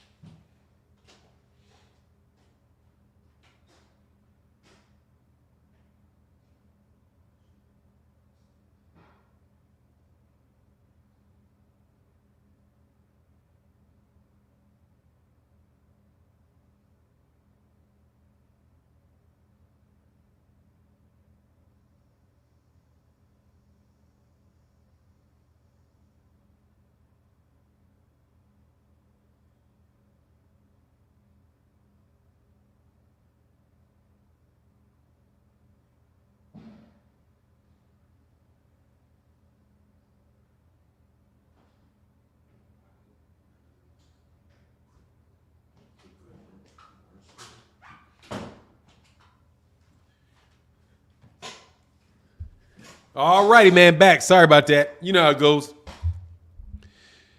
Hey, my man Retro Boxing and Dr. Mitchell, my man Blood Boxing in the building, said, I wonder when them Canelo numbers are coming out. I would like to see how he did next to other pay-per-view events. Yeah, I can already tell you, bro. He's going to do about 500,000. I think you can expect that. I think you can expect about that many. But the thing is, bro, his fights are so big in Mexico that I don't know really if you can say, what you can say about it. Because he's going to have huge numbers in Mexico. He's going to have huge numbers in South America. So, and so the money for that is, I think it may be a little bit of a, bro, I wouldn't watch that motherfucker. Let me tell you something, bro. I would not watch that dude's videos if you paid me. Wouldn't watch it if you paid me. Shout out to dude though. He ain't made any videos about me in a while, so you know, it is what it is, bro. Anyway, Terry Schmoot said Canelo is an all-natural fighter. That's what hard work and a gym does for you. Yeah, I got you, dog. Yeah, he said, yeah, I heard everybody in Mexico is watching. Yeah, that's where you got to kind of do the global. I think you got to do the global thing with a Canelo. So if his numbers are in the United States or somewhere around that, that's because he's bigger in Mexico. He's bigger in South America. Because he definitely is, man. Anyway, man. What's X-Con say? Oh, my stamina was uncanny when I was younger. Used to be on the basketball court running full courts for 6+ hours. Yeah, and when you get over 30, that stuff slows down. But anyway, Powerhouse said, nah, Canelo has skills, but I think he wanted to juice versus Gennady Golovkin. I mean, the dude, look, man, I don't want to sit here and have a conversation about Canelo Alvarez juicing. My stance on that is already known, and I just, you know, it's just what it is, bro. But I will say, even though I don't even do that with cats to do that, but you know, that's what I'm saying, man. It's a waste of time to do that because most people agree about 90% of stuff. You know? Artabo said, do you think Crawford will leave Top Rank after this fight with Porter? He's already gone. I don't think it's a matter of him leaving. I think Bob Arum already said that he's not re-signing him. And I think what you see,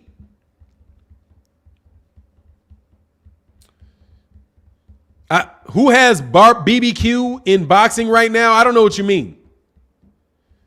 I don't know what that means, bro. I don't know what it means to have BBQ in boxing right now. I don't know what that means. You have to tell me. You know what I mean? Yeah, I don't know. I don't know what that means. Anyway, where was I? Yeah, I mean, I just don't feel like doing that. Like, I just don't want to have a conversation about him juicing all the time. Because I already said, I believe that he is. Same thing for Anthony Joshua. I think Anthony Joshua is. I think Tyson Fury is. I think a lot of guys are juicing, bro. Yeah, he meant, IQ. Who has the best IQ in boxing right now? Sean Porter. I think it may be Sean Porter. Maybe Sean Porter. Because I don't think Sean Porter has all of the talent as far as like his punching power.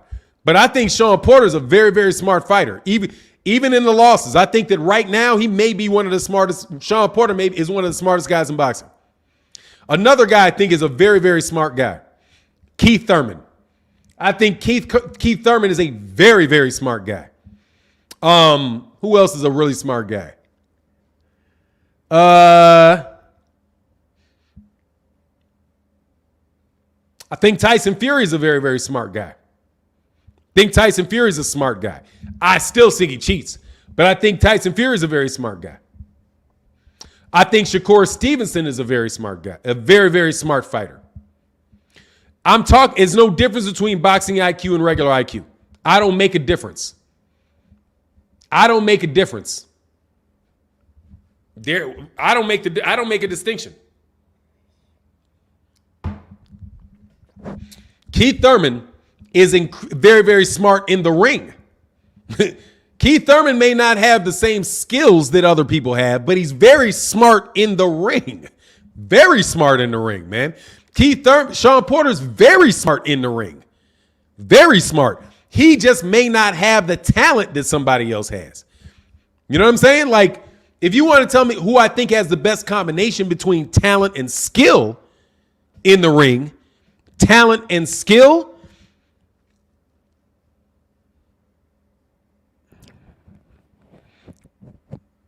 maybe Lomachenko. Think Lomachenko has got a great combination of intelligence and skill. Lomachenko probably one of the lowest rated, is one of the most underrated fighters in boxing right now. Jaron Ennis, I got to see more out of Jaron Ennis to say that. Jaron Ennis has got more talent than anybody. Jaron Ennis is probably the most talented guy I see in boxing. He is oozing talent. Like his talent is, dude. Talent is just, dude. That boy sweats talent. Jaron Ennis. That's me on Jaron Ennis, because I think Jaron Ennis is probably the most. I don't know anybody. Put it this way, I don't know anybody more talented than Jaron Ennis right now that I can see. That's more talented than Jaron Ennis. That boy pisses talent. You know what I'm saying? Pisses talent. I can't say whether or not he's the smartest guy because, I just haven't seen enough for that. But dog, that boy pisses talent. So you guys can say, and guess what? Talent is, you can be let me tell you something, man. You can be real smart and still lose to somebody more talented than you because they can do what they want to do and you can't stop it. You know what I'm saying? He can do what he wants. He can do what he wants to do and you can't stop it. He's too fast. He's too strong. He's too quick. All of that. The boy oozes talent. Oozes talent, man. Oozes talent. I'm going to tell you somebody else that oozes that talent. Jared Anderson. That boy right there is talented. And I'm telling you, they're going to find a way to keep that boy. They're going to try to keep that boy off that title. All these boys going in a minute, we're going to be like, when you going to fight Jared Anderson? Nobody knows Jared Anderson. Nobody knows him. You know what I'm saying? Is that why Thurman lost to Pacquiao? Manny Pacquiao lost to Keith Thurman. Keith Thurman lost to Manny Pacquiao because of a 2-year layoff. That's why I think he lost to him. And the fact that Manny Pacquiao's a very good fighter. And he knocked him down. That's why I think he lost. Other than that, I think it's the layoff. Thought it was the layoff. He came on strong in the second half of the fight. But Manny Pacquiao's very talented. Manny Pacquiao's a more talented fighter than Keith Thurman is. But it could be talent. Because Manny Pacquiao's very, very, very talented. Very, very talented fighter. Very talented athletes. Very, very talented athlete. But Keith Thurman, I think Keith Thurman is very, very, very intelligent. Very, very intelligent guy. And you can tell in the way he talks, in the way he speaks. Like you ask him a question. Beep, beep, beep. Very, very quick-minded individual. Very quick-minded individual. Ex-Con said, what do you think about Larry Holmes' career? Where do you have him in your all-time great list? I can't do all-time great. Can't do it. Because I don't know how to compare him to those guys, a lot of those guys in the early 1900s. Okay? But as far as I'm concerned, in my lifetime, I got him number 2. I have him number 2. Number 2. I am ahead of Mike Tyson. I got ahead of Lennox Lewis. I got him ahead of Evander Holyfield. I got him behind Ali.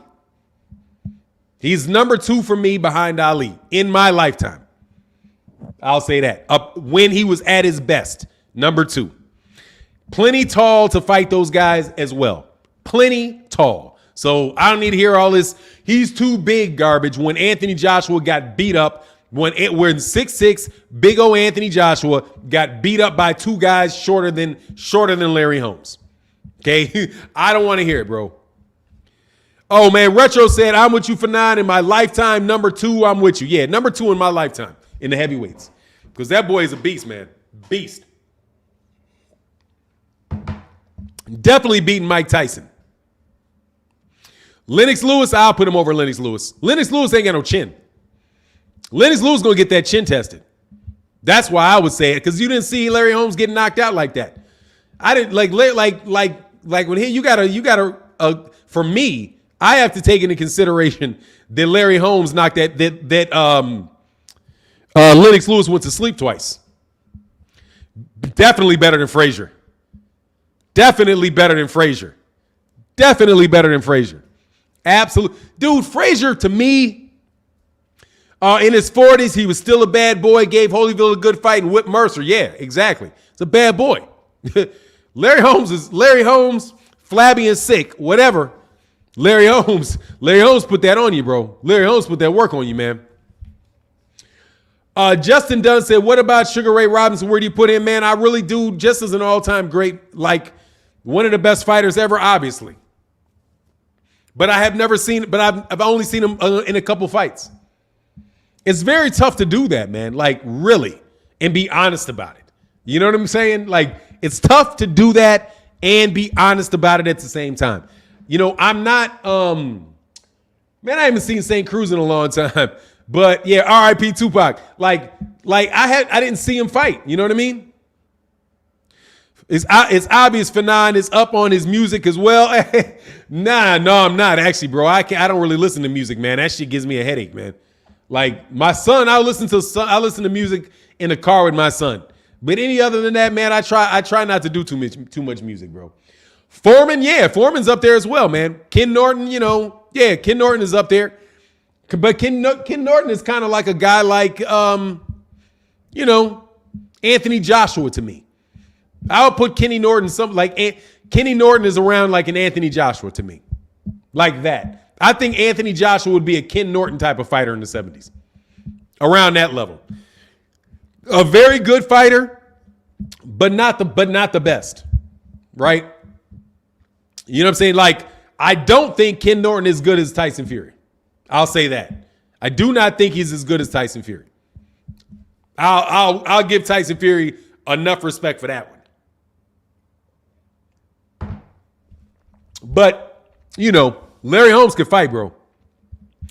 In my opinion, said Wilder is fighting Whyte in May, huh? We'll see. Because he's the number one contender in the WBC, and Tyson Fury is iffy if he's going to take the fight.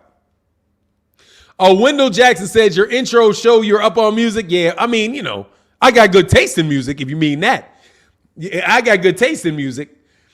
Trey B said Errol, Spence, Haney, and Stevenson have the best ring IQ right now. I don't know, man. Errol Spence Jr. is a pressure fighter.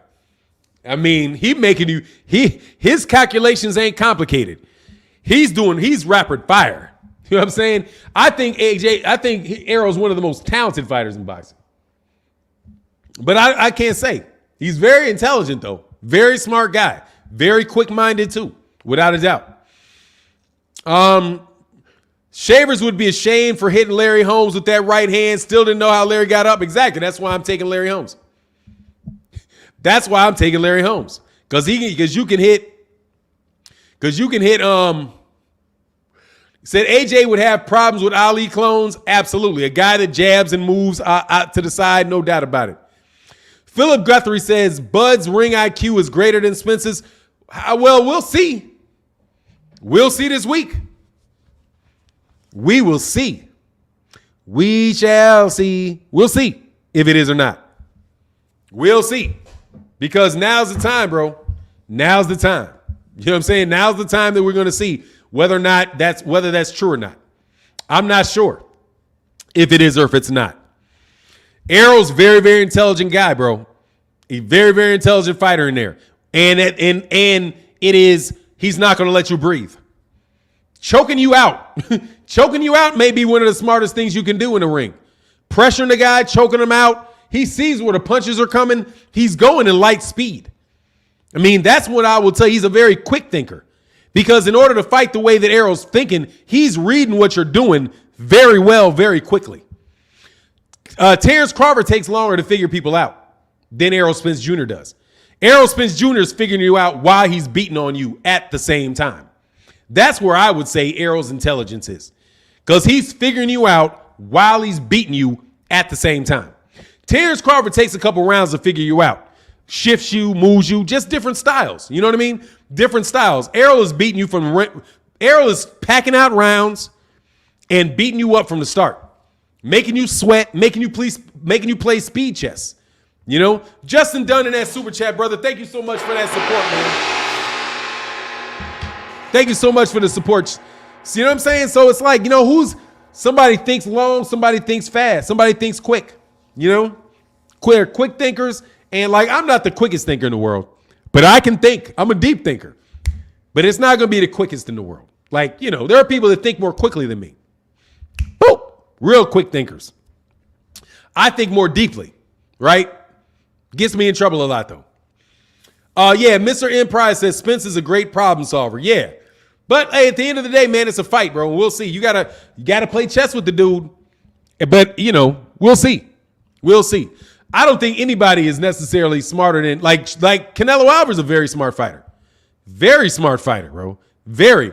I'll tell you who I do not think is the most intelligent fighter in the world. Stop the cap. What's the cap, Supreme TD 4L? Please tell me what the cap is since you want to wah. What is the cap, Supreme TD 4L? What's the cap? What? What's the cap? What's the cap? I can't believe you guys have said cap around me so much that I will now say, what's the cap? What's the lie, man? What's the lie? Help me out. Mr. De La Cruz said, working this holiday while listening to the best boxing channel on YouTube. Keep up the great work, Fannon. Thank you, brother. I appreciate that, man. He's like, yeah, man, they say cap. Y'all say cap so quick now. Man, y'all cap, man. Stop being cap, man. Man, we haven't answered the question before I forget. You know what I'm saying? Like, what you crying about? What did I say that you crying about? You know what I'm saying? What is it? What am I cap about? What's the lie? Fannon's a liar. What's the lie? Errol Spence versus Sugar Ray Leonard. I'll take Sugar Ray Leonard. I'll take Sugar Ray. Out of respect, and I could be wrong, okay? I'll take Sugar Ray out of respect, and I could be wrong. Let me put it that way. You know what I mean? He ain't gonna respond. Yeah, okay. He's probably way back in the chat, though. Like, way back. He probably responded to something like a half hour ago or something, man. Brother Coda said, thanks. Take it back, Fannon. Just say what's the lie. Exactly. Yeah, well, what lie am I telling you, bro? You know what I'm saying? What lie am I telling, man? I just want to know, bro. All the lies that I'm telling, you're lying. Bro, if I say something's a rumor, it ain't a lie, okay? And it is what it is, bro. If I want to talk about a rumor, I'll talk about a rumor, man. He said, guys from our era don't cap. That's for you young folk. He said, like, cap. Yeah, you cap. Like, whatever, bro. You got it. We got it. Man, my son, though, his music is maturing, man. Like, my son, I've been listening to him listen to a lot of 90s rap lately. Like, wow, man. Whoa. Robert Robles in the bill say, you the man for non-international. Thank you, brother. Is that Puerto Rico? Is that the boxing Puerto Rico? Hope that's what that is. Malachi Adams, Sugar Ray would win with ring generalship. I mean, it'll be a hell of a fight, though. Just don't know, man. They're about the same size. Hand speed advantage to to Sugar Ray. Sugar Ray Leonard was really, really talented at 147, man. One of the best at 147. But I think he would have lost, but he was lucky. But at the same time, he was very fortunate to get any wins over Tommy Hearns. So styles make fights. You know what I'm saying? Sugar Ray is bigger than Spence. I don't know. No, I think they're about the same size. They're about 5'10". They're about the same size. Not much different. Both natural welterweights. Yeah, but Sugar Ray can do it all. But Errol can do it all too.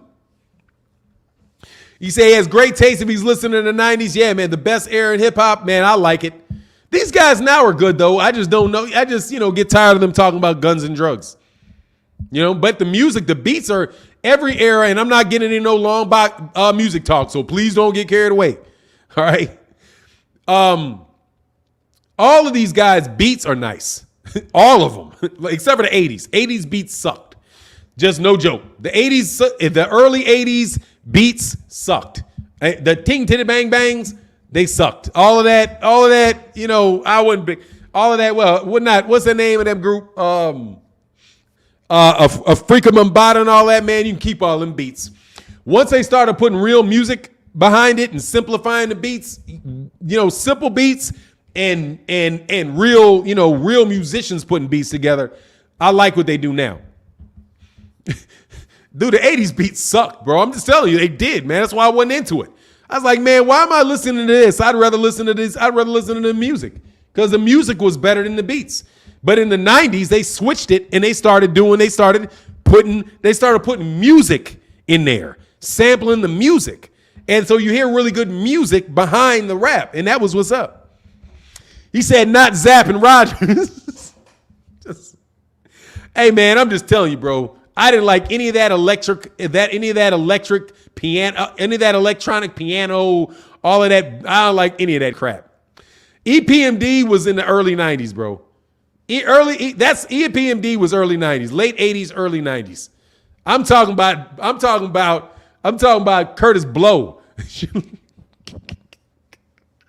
I'm talking about Curtis Blow. But anyway, man, let's stop that, dog. He said real instruments over dope bass lines, love samples as well. Exactly, dog. That's where I was. Anyway, Phil Sloan said, Fannon, I'm from Cincinnati, and Pryor was the most underrated fighter in my era. Speak to him every day when you stop in my store. Very intelligent. Oh, used to speak to him when he stopped in your store. Yeah, man. Dude, he's a monster, bro. No doubt about it. Exactly. I'm talking about Grandmaster Flash and all that. Melly Mel, all that, man. I mean, they can rap, but I just wasn't really into that, man. I wasn't into that music, bro. I wasn't into that. Once they started coming around and making more high production stuff, I think that was better. But anyway, I don't want to do that, man. I wasn't hurt. These were the breaks. Break it up, break it up, break it up, break down. Man, come on, man. Basketball is my favorite sport. I like the way they dribble up and down the court. I mean, come on, man. What you want me to do? Once they got around to some of the better cats, all right. But they made it a little better, man. You know what I mean? Like Big Daddy Kane, all them dudes, they started getting better. Rakim got better. They got better and better. The music got better and better, is what it is. You know what I mean? Now they're very good rappers with a lot of styles, but they talk about killing people all the time and crap that I don't want to hear. You know what I'm saying? I just don't want to hear the subject matter of it. That's all I'm saying. Like, I got you. You're rich. You got a compound. I got it. You'll shoot somebody. I got it. All right. I'm good with that. Yeah. Anyway, let's get off this rap stuff, man, because honestly, I don't want to talk about it. I'd rather give me a basketball question, man. Yeah, I loved house music. Yeah, they can do what they want, though. Honestly, Retro, I think that's because they can do whatever they want to do. I think these young dudes that are rapping can rap in any style they want to rap in. But they do a certain style they think is in style. But those guys have enough skill to do whatever it is that they want to do, bro.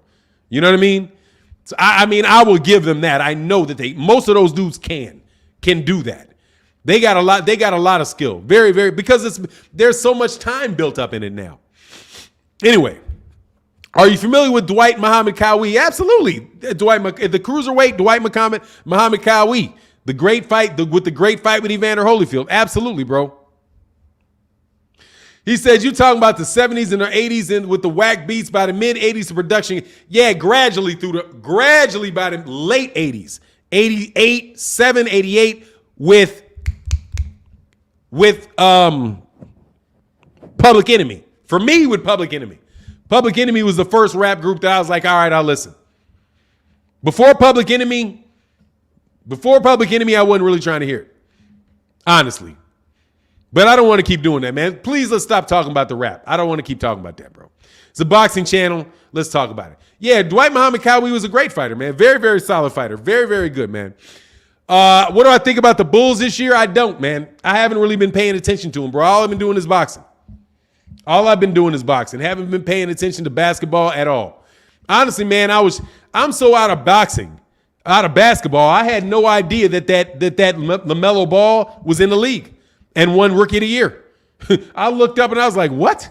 He was Rookie of the Year last year? Like, whoa, okay. Obviously, I ain't paying attention. Yeah, I don't really do that too much, man. Who has the best point guards, New York City or Chicago? I couldn't tell you right now, but I say Chicago. I've always thought New York City point guards were overrated. Back when I was paying attention, they were very overrated. Very overrated. I always say, I'll put it this way, we got a better point guard than any point guard they ever had, from what I know of, and that's Isaiah. Give me Isaiah over any point guard New York ever had. I'll take him. I'll take him. And I'll take a healthy Derrick Rose. And you can have whoever else you want, bro. Guess you didn't like Zap either. I wasn't that big on Zap. No, I was not. Not big on Zap at all. I don't like electronic instruments. It was annoying to me, bro. Seriously. I'd rather listen to Stevie Wonder. I would listen to a Stevie Wonder album over a Zap album any day. And I stopped listening to Stevie Wonder when he started doing all that electronic crap. I'm just not a fan of electronic instruments. I'm not. But anyway, man, can we get, man, please, man, Earl Monroe will get washed by Isaiah Thomas. Anyway, but that's just my opinion, man. Let's move it forward, man. I need a boxing question. And I'm ignoring I'm going to tell you I don't usually do this, but I'm ignoring all music and basketball talk. Because I don't think that I'm an expert on it, and I really don't think that I have. I can tell you about this boxing. Terrell said, I think Spence will move up to 154. Man, I'm about to start sweating, bro. I think Spence will move up to 154. He wants Undisputed at 147, but I don't see that happening now the way the WBA is handling their belts. Yeah, that screwed it up, bro. It absolutely positively screwed it up. No doubt about it, man. Because now you don't know whether or not, it's going to take him a year and a half to get there. Fahim, that's not true. No, that is not. Not true. Not true. Not true. Nothing electronic about House. Nothing electronic about it. You're listening to the wrong type. Anyway, Isaiah, man, what? Come on, man. Don't do this to me, bro.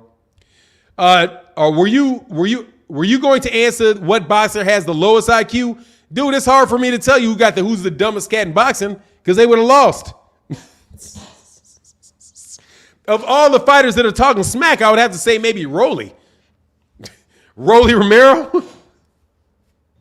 Rolly Romero don't seem like Teofimo Lopez.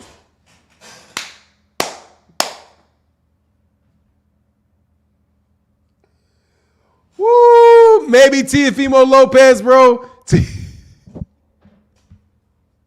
Scott Garth, man, thank you so much for joining the channel, man.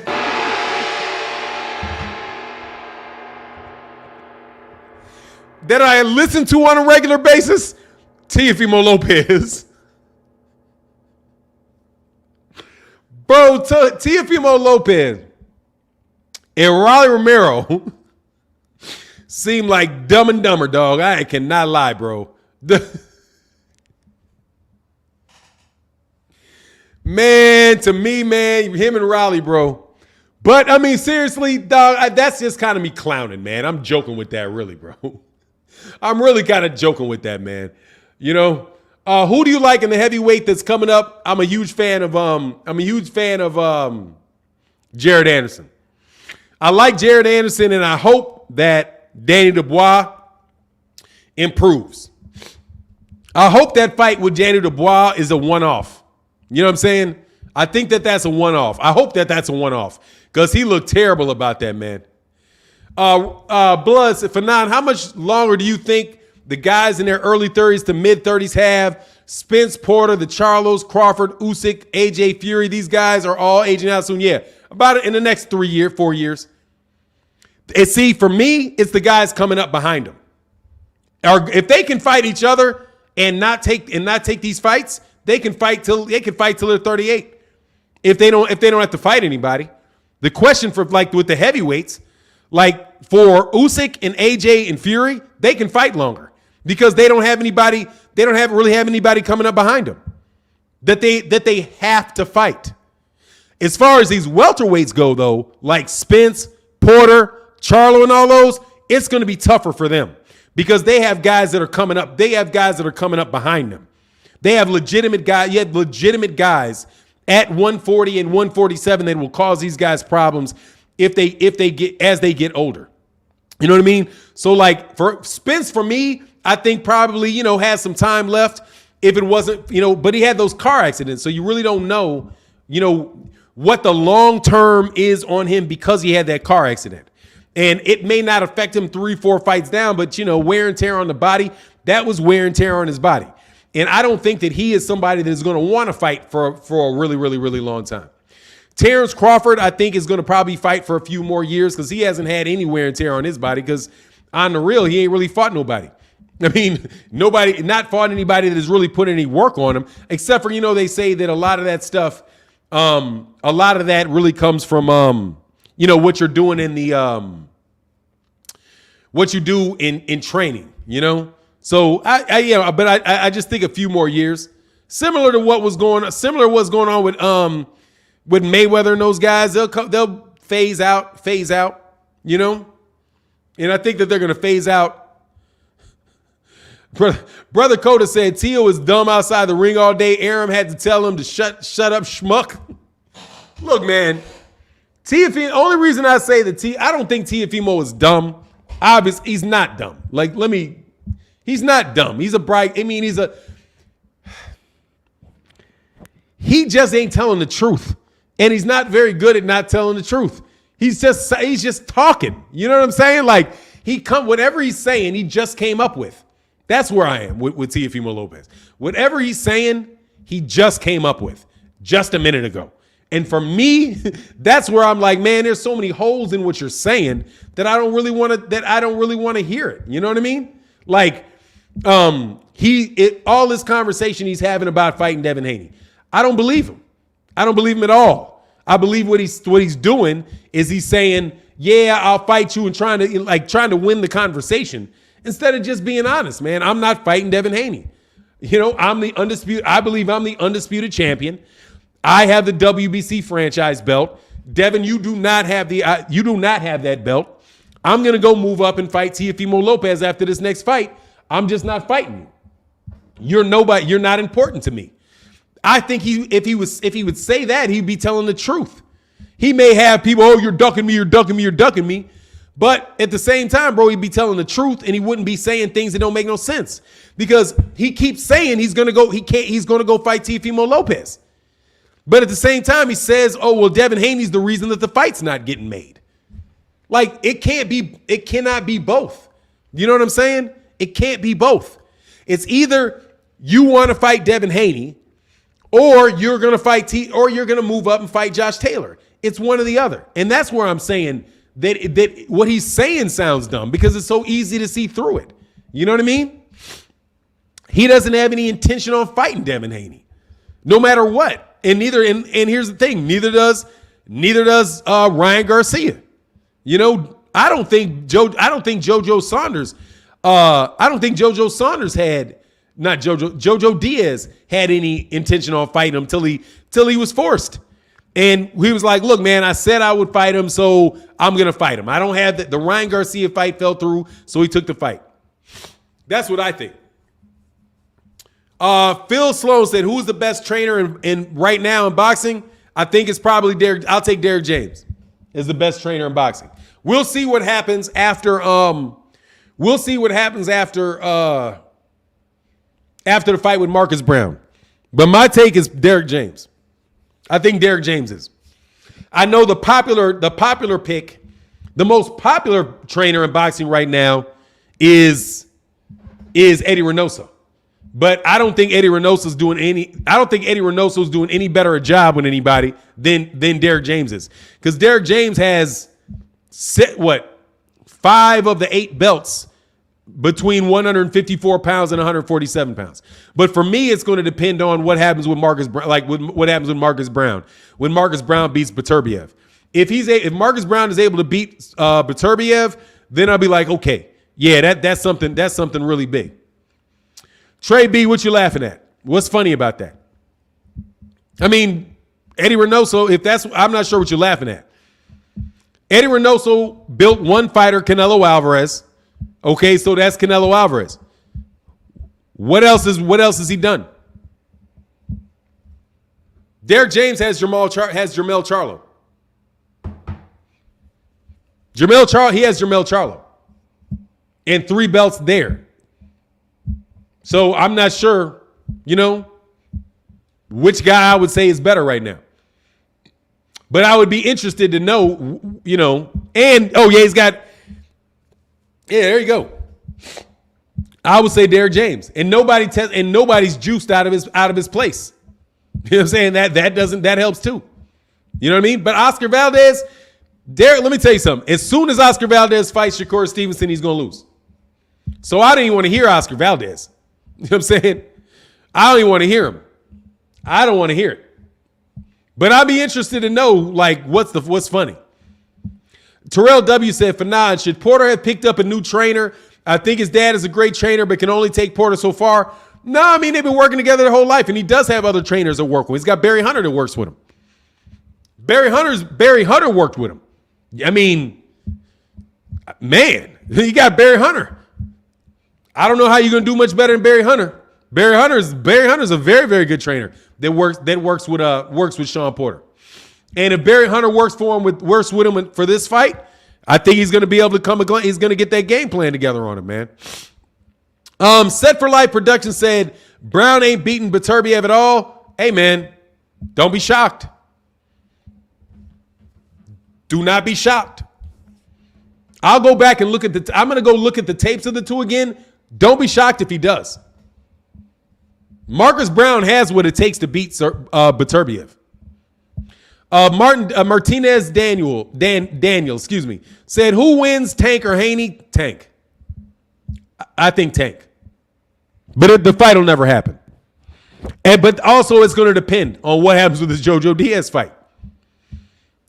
He's got to knock out JoJo Diaz for me. For me. He's got to knock him out. Set for Life Production said Beterbiev is going to fold Brown in half. I don't know. We'll see. Beterbiev looked a little suspect in the last couple fights that I've seen him in. But we'll see. I'll favor him, but I think we'll see. I think Marcus Brown got a chance in it. I think he's a live underdog in that fight. Marcus Brown is a good fighter, man. I think he got real lax.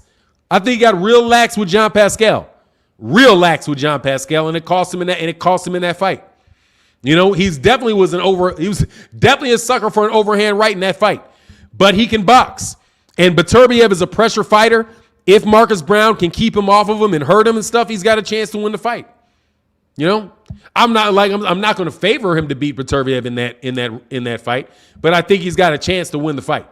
And if he does able to win that fight, and remember what I brought it up for. I said that it depends on what happens in that fight with Beterbiev.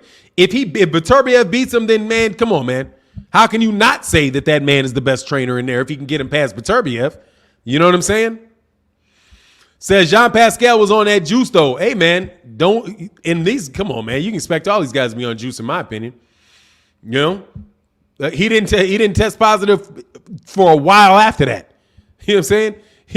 If you would have asked me, look at Jean Pascal. He got the juice. He failed the juice eye test. He failed the juice eye test for sure. He failed that test. C99. So you heard the rumor that Crawford ain't re-signing with Top Rank. Just rumored. Let me tell you, man, that is not a rumor. C90. That's not a 99. That's not C99. That is not a rumor. Not a rumor. Not a rumor. Bob Arum said he's not signing him. I don't think Terence Crawford has a choice. Bob Arum said he's not re-signing him. Bob Arum said, look, man, he doesn't want to give Terence Crawford a long-term contract. He wants to do a fight. He said he'll do a fight-by-fight deal with Terence Crawford. So if the fight makes sense, they will promote the fight. If the fight doesn't make sense, they won't promote the fight. I think he felt like he got beat on that last deal.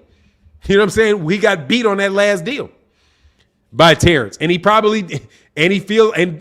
get beat in that last deal he signed Terence Crawford to, because he never wound up getting a good fight until right now. You know what I'm saying? Like Terence, man, Terence coasted on that contract for sure, whether by choice or not by choice, you know? Scott Gart said, best channel on here. Hey, from Australia, man. Shout out to Australia, man. Thank you very much, man. I appreciate that compliment, man. Oh, but where do I put Tommy Morrison? You know, I'll put Tommy Morrison where Dillian, right next to Dillian Whyte. There you go. I'll put him next to Dillian Whyte. Tommy Morrison. There you go. Dillian Whyte and Tommy Morrison. Both hype jobs. Both of them, dual hype jobs. Dual hype jobs.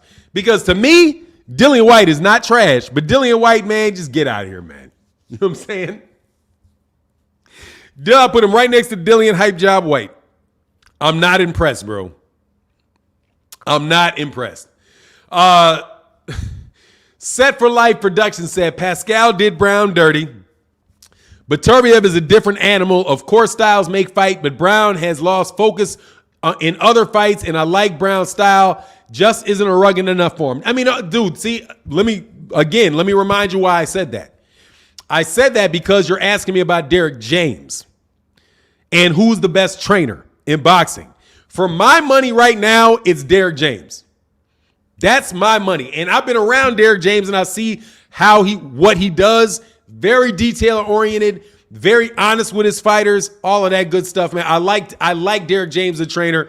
He's got two of the best fighters in boxing, and he's somebody that can develop a fighter from the ground up. And he's a fighter and he can take a fighter that's developed and make that fighter better too. The combination of those two things for me is Derek James. Now, Eddie Reynoso built Canelo Alvarez, and his father built Canelo Alvarez from the ground. So there you go. But the fact that he's got a lot of other fighters that are now signing with him, like Ryan Garcia and Andy Ruiz and Virgil Ortiz and all that. I mean, that tells me that, he's the guy of the moment. You know what I mean? He's the guy of the moment. He said, what about Bomac? Bomac got 3 trainers training alongside of him. So I don't know what to make. I don't know what Bomac does. Bomac's got 2, he's got Red. He's got the Hispanic guy. He's got 2 other trainers around him that are working on things. He seems like he's an aggregate coach. But, that's what I say. And his guys got knocked off. He had 2 champions. He had 2 other champions, and those 2 other champions got knocked off. Jamel Herring got knocked off, and the guy that lost to Virgil Ortiz got knocked off. Whose name is skipping me, dude. The cat was he was at 140 pounds. He lost, and he was a champion at 140 pounds, lost to Jose Ramirez at 140 pounds. Maurice Hooker. He had Maurice Hooker, and Maurice Hooker lost. Yeah. Maurice Hooker and Jamel Herring both lost. Yeah, both of those guys lost. So, that stable got stripped a little bit. But he got a killer in Terence Crawford, that's for sure. He got a top-notch, no doubt about it type of guy with him, man. Terrell W in that super chat, man. Thank you, brother, for that support, man.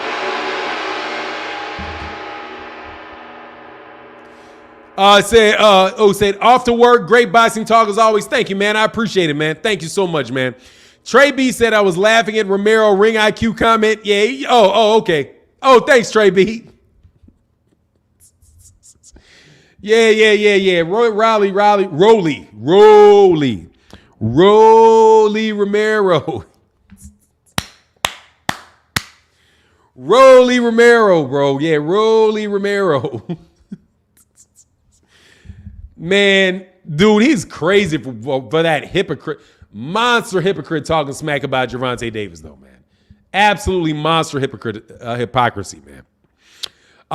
They still got Nelson and Bud. Nelson? Wow, man. Am I going, man? I hope I ain't going see now. Kevin Walker said, what do you do? Fannon, do you think older fighters owe it to younger fighters to pass the torch with the fight? In the past, it was important to keep boxing hot. I think that it is best, that it's important for champions to fight the best. That's what I think. And if one of those younger fighters are the best, I think it's incumbent on you to fight them. That's what I think you saw happening. You know what I mean? That's what I think you saw happening. If a champion was the best, or I think you should see with champions, if a champion is the best, if they are the champion, and they've got a contender that is there, that has proven that they deserve that shot, they should give them the shot. Like Floyd Patterson did with Sonny Liston. That's what I think they owe him. I don't think that they owe, let me help this guy be the biggest guy in boxing. I don't think that they owe him that. You know what I'm saying? I just think that they deserve, if they're going to be a champion, they deserve, and they are going to continue to fight and defend that belt, defend their championship, that they should defend it against the best guys. And if the best guy is that young and up and coming guy, so be it. They shouldn't avoid it, you know? So, you know, kind of that's where I am with it, man. Jamar Rogers said, do you think today's Canelo could beat today's Mayweather? Yeah, because he's a retired fighter. Absolutely he could. Floyd is a 45-year-old man, bro. I don't think that proves anything. Ask this question, though. Do I think that today's Canelo could beat yesterday's Floyd Mayweather Jr.? No, I do not. Nope. I don't think it would make any difference if he fought Floyd. He can say I'm a much smarter fighter and all that, bro. You can be a much smarter fighter. You still ain't as smart as Floyd Mayweather Jr. was right there. And if you fighting him at 154 in a weight class where it's the same weight and all that, but you know what you know now, he still lose to Floyd. Boy, that wasn't no close fight. That was not. Floyd never went to A-level Floyd. He never had to shift gears on him. He just beat him. 12's just easy money, like clockwork. You know what I'm saying? Like clockwork. So, nah, man, I don't think, if you mean, do I think that he's as good a fighter as Floyd Mayweather Jr. was then? No, I do not. And I do not think he's hands down the best fighter in boxing. I think he's the biggest name in boxing, and I think he gets fights easier than everybody else in boxing. Like, people will say, even like when I agree with Terence Crawford with what Terence Crawford said. When he was like, look, man, I can't get undisputed in a year. Like, who else can do that? And I mean it. Who else has the clout to get every champion in their division to fight them this year in 11 months? Nobody. They literally cannot do it. Even if they wanted to and had, let me put it this way. You could put Gary Russell Jr. at 126 pounds and the other champions at 126 could be these guys. Could be Cecilia Brækhus, Ray Martinez, and I don't know, Ioka. You know what I'm saying? Ioka. You could take guys, any of them, and give them those 3 belts at 126. Gary Russell Jr. cannot fight all those guys in 4 months, in 11 months, because they wouldn't fight him. So even when you look at that accomplishment, you got to be like, look, yeah, but he's allowed to do it. Like nobody else is going to be able to jump networks like that. Who is going to be able to go, well, I'll fight this guy on DAZN. I'll fight this guy on Showtime. You know what I mean? I'll fight this guy on ESPN. I'll fight, I'll fight Callum Smith. Yeah, bring me Callum Smith. Yeah, bring me Billy Joe Saunders. Oh, and then let me jump over here and bring me Callum Smith. Let me bring me Caleb Plant. Nobody else can even do that. Nobody can do that. So it's not like he's done something nobody else has done in history. Bro, how many people at 168 pounds was a big enough of a draw to overshoot all those politics? You know what I'm saying? And then you try to hold guys to the same standard, and it's a different standard. You know what I mean? Floyd Mayweather Jr. could do it, without a doubt. Floyd Mayweather Jr. And even then, Floyd Mayweather Jr. couldn't even do that because he couldn't just make a fight with Manny Pacquiao. Floyd didn't have the ability to say, "Fight me right now, Manny." At welterweight, could he? No, because Manny Pacquiao was big enough a fighter where they had to negotiate for 5 years with the fight. And he wanted, how much money did Manny Pacquiao get for that fight? $100 million? No, Roy Jones Jr. did not have that type of pull. Absolutely not. Roy Jones Jr.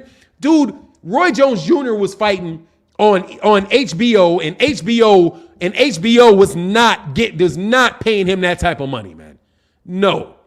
The only person that I can think of that had the money had that situation where he could fight anybody that he wanted to fight at any time, Mike Tyson. Mike Tyson was the last guy that could do that. Oh, I'll fight him. Oh, I'll fight. And anybody would fight him is Mike Tyson. Floyd Mayweather Jr. could not do that. Could not do that. He did not have that ability. He did not have that ability with Oscar De La Hoya. And he did not have that with Manny Pacquiao. Because Manny Pacquiao turned down $40 million for the fight. I mean, who's turning down $10 million? Seriously, is there anybody at 168 that is turning down a $10 million payday for Terence, for Canelo Alvarez? Anybody and everybody in that whole division. If you gave Canelo Alvarez, if Canelo Alvarez paid them $10 million, that would be the biggest payday of their life. And that's everybody at 160, everybody at 168, and everybody at 175. And that's just the flat out, the only person that he would have to like negotiate with is Errol Spence if Errol Spence Jr. moved up. Errol Spence is the closest guy in weight to him that he would even have to negotiate with to get a fight. Because he couldn't tell you, oh, hey, Errol, I'll fight you for $10 million. Errol would be like, nah, bro, I'm not fighting you for $10 million. I'm already getting that. Nobody else in those weight classes, nobody else in that weight class can do that with him. You know? It's not just the independent. I'm telling you, it's how much money they're going to make. It's how much money they're going to make. Caleb Plant might not have fought him for $2 million. You know what I'm saying? If Caleb Plant is getting $1.5 million to fight, he can get the same amount of money for fighting I don't know, Jamal Charlo as he can get for Canelo Alvarez. Then there's going to be a negotiation to see who he fights. Or he may say, well, you know what? I'm not going to fight Canelo. I'm going to take 2 or 3 more fights, and I'm going to get $1 million, and I'm not going to fight you for $3 million. But when you can offer him $10 million, Caleb Plant's going to take $10 million for that because that's 10 fights worth of money for him. You know what I'm saying? And it's a chance to get more if he can win. It's just apples and it's an apples and orange. It's an apples and orange comparison with them in that regard. But it doesn't mean that Canelo didn't do it. You know what I mean? But you just got to think, how many people can do that? Errol Spence Jr. cannot do that at welterweight. Even at welterweight, Errol's got to negotiate with all these guys that have fought for that type of money before. You know, Keith Thurman, he's got to negotiate with Keith Thurman's just, Terence Crawford. Terence, he's got to negotiate with these guys, man. You know?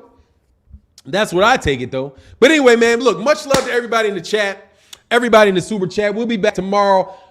Thank you guys so much for the support and all that good stuff. But with that, I'm out. Deuces.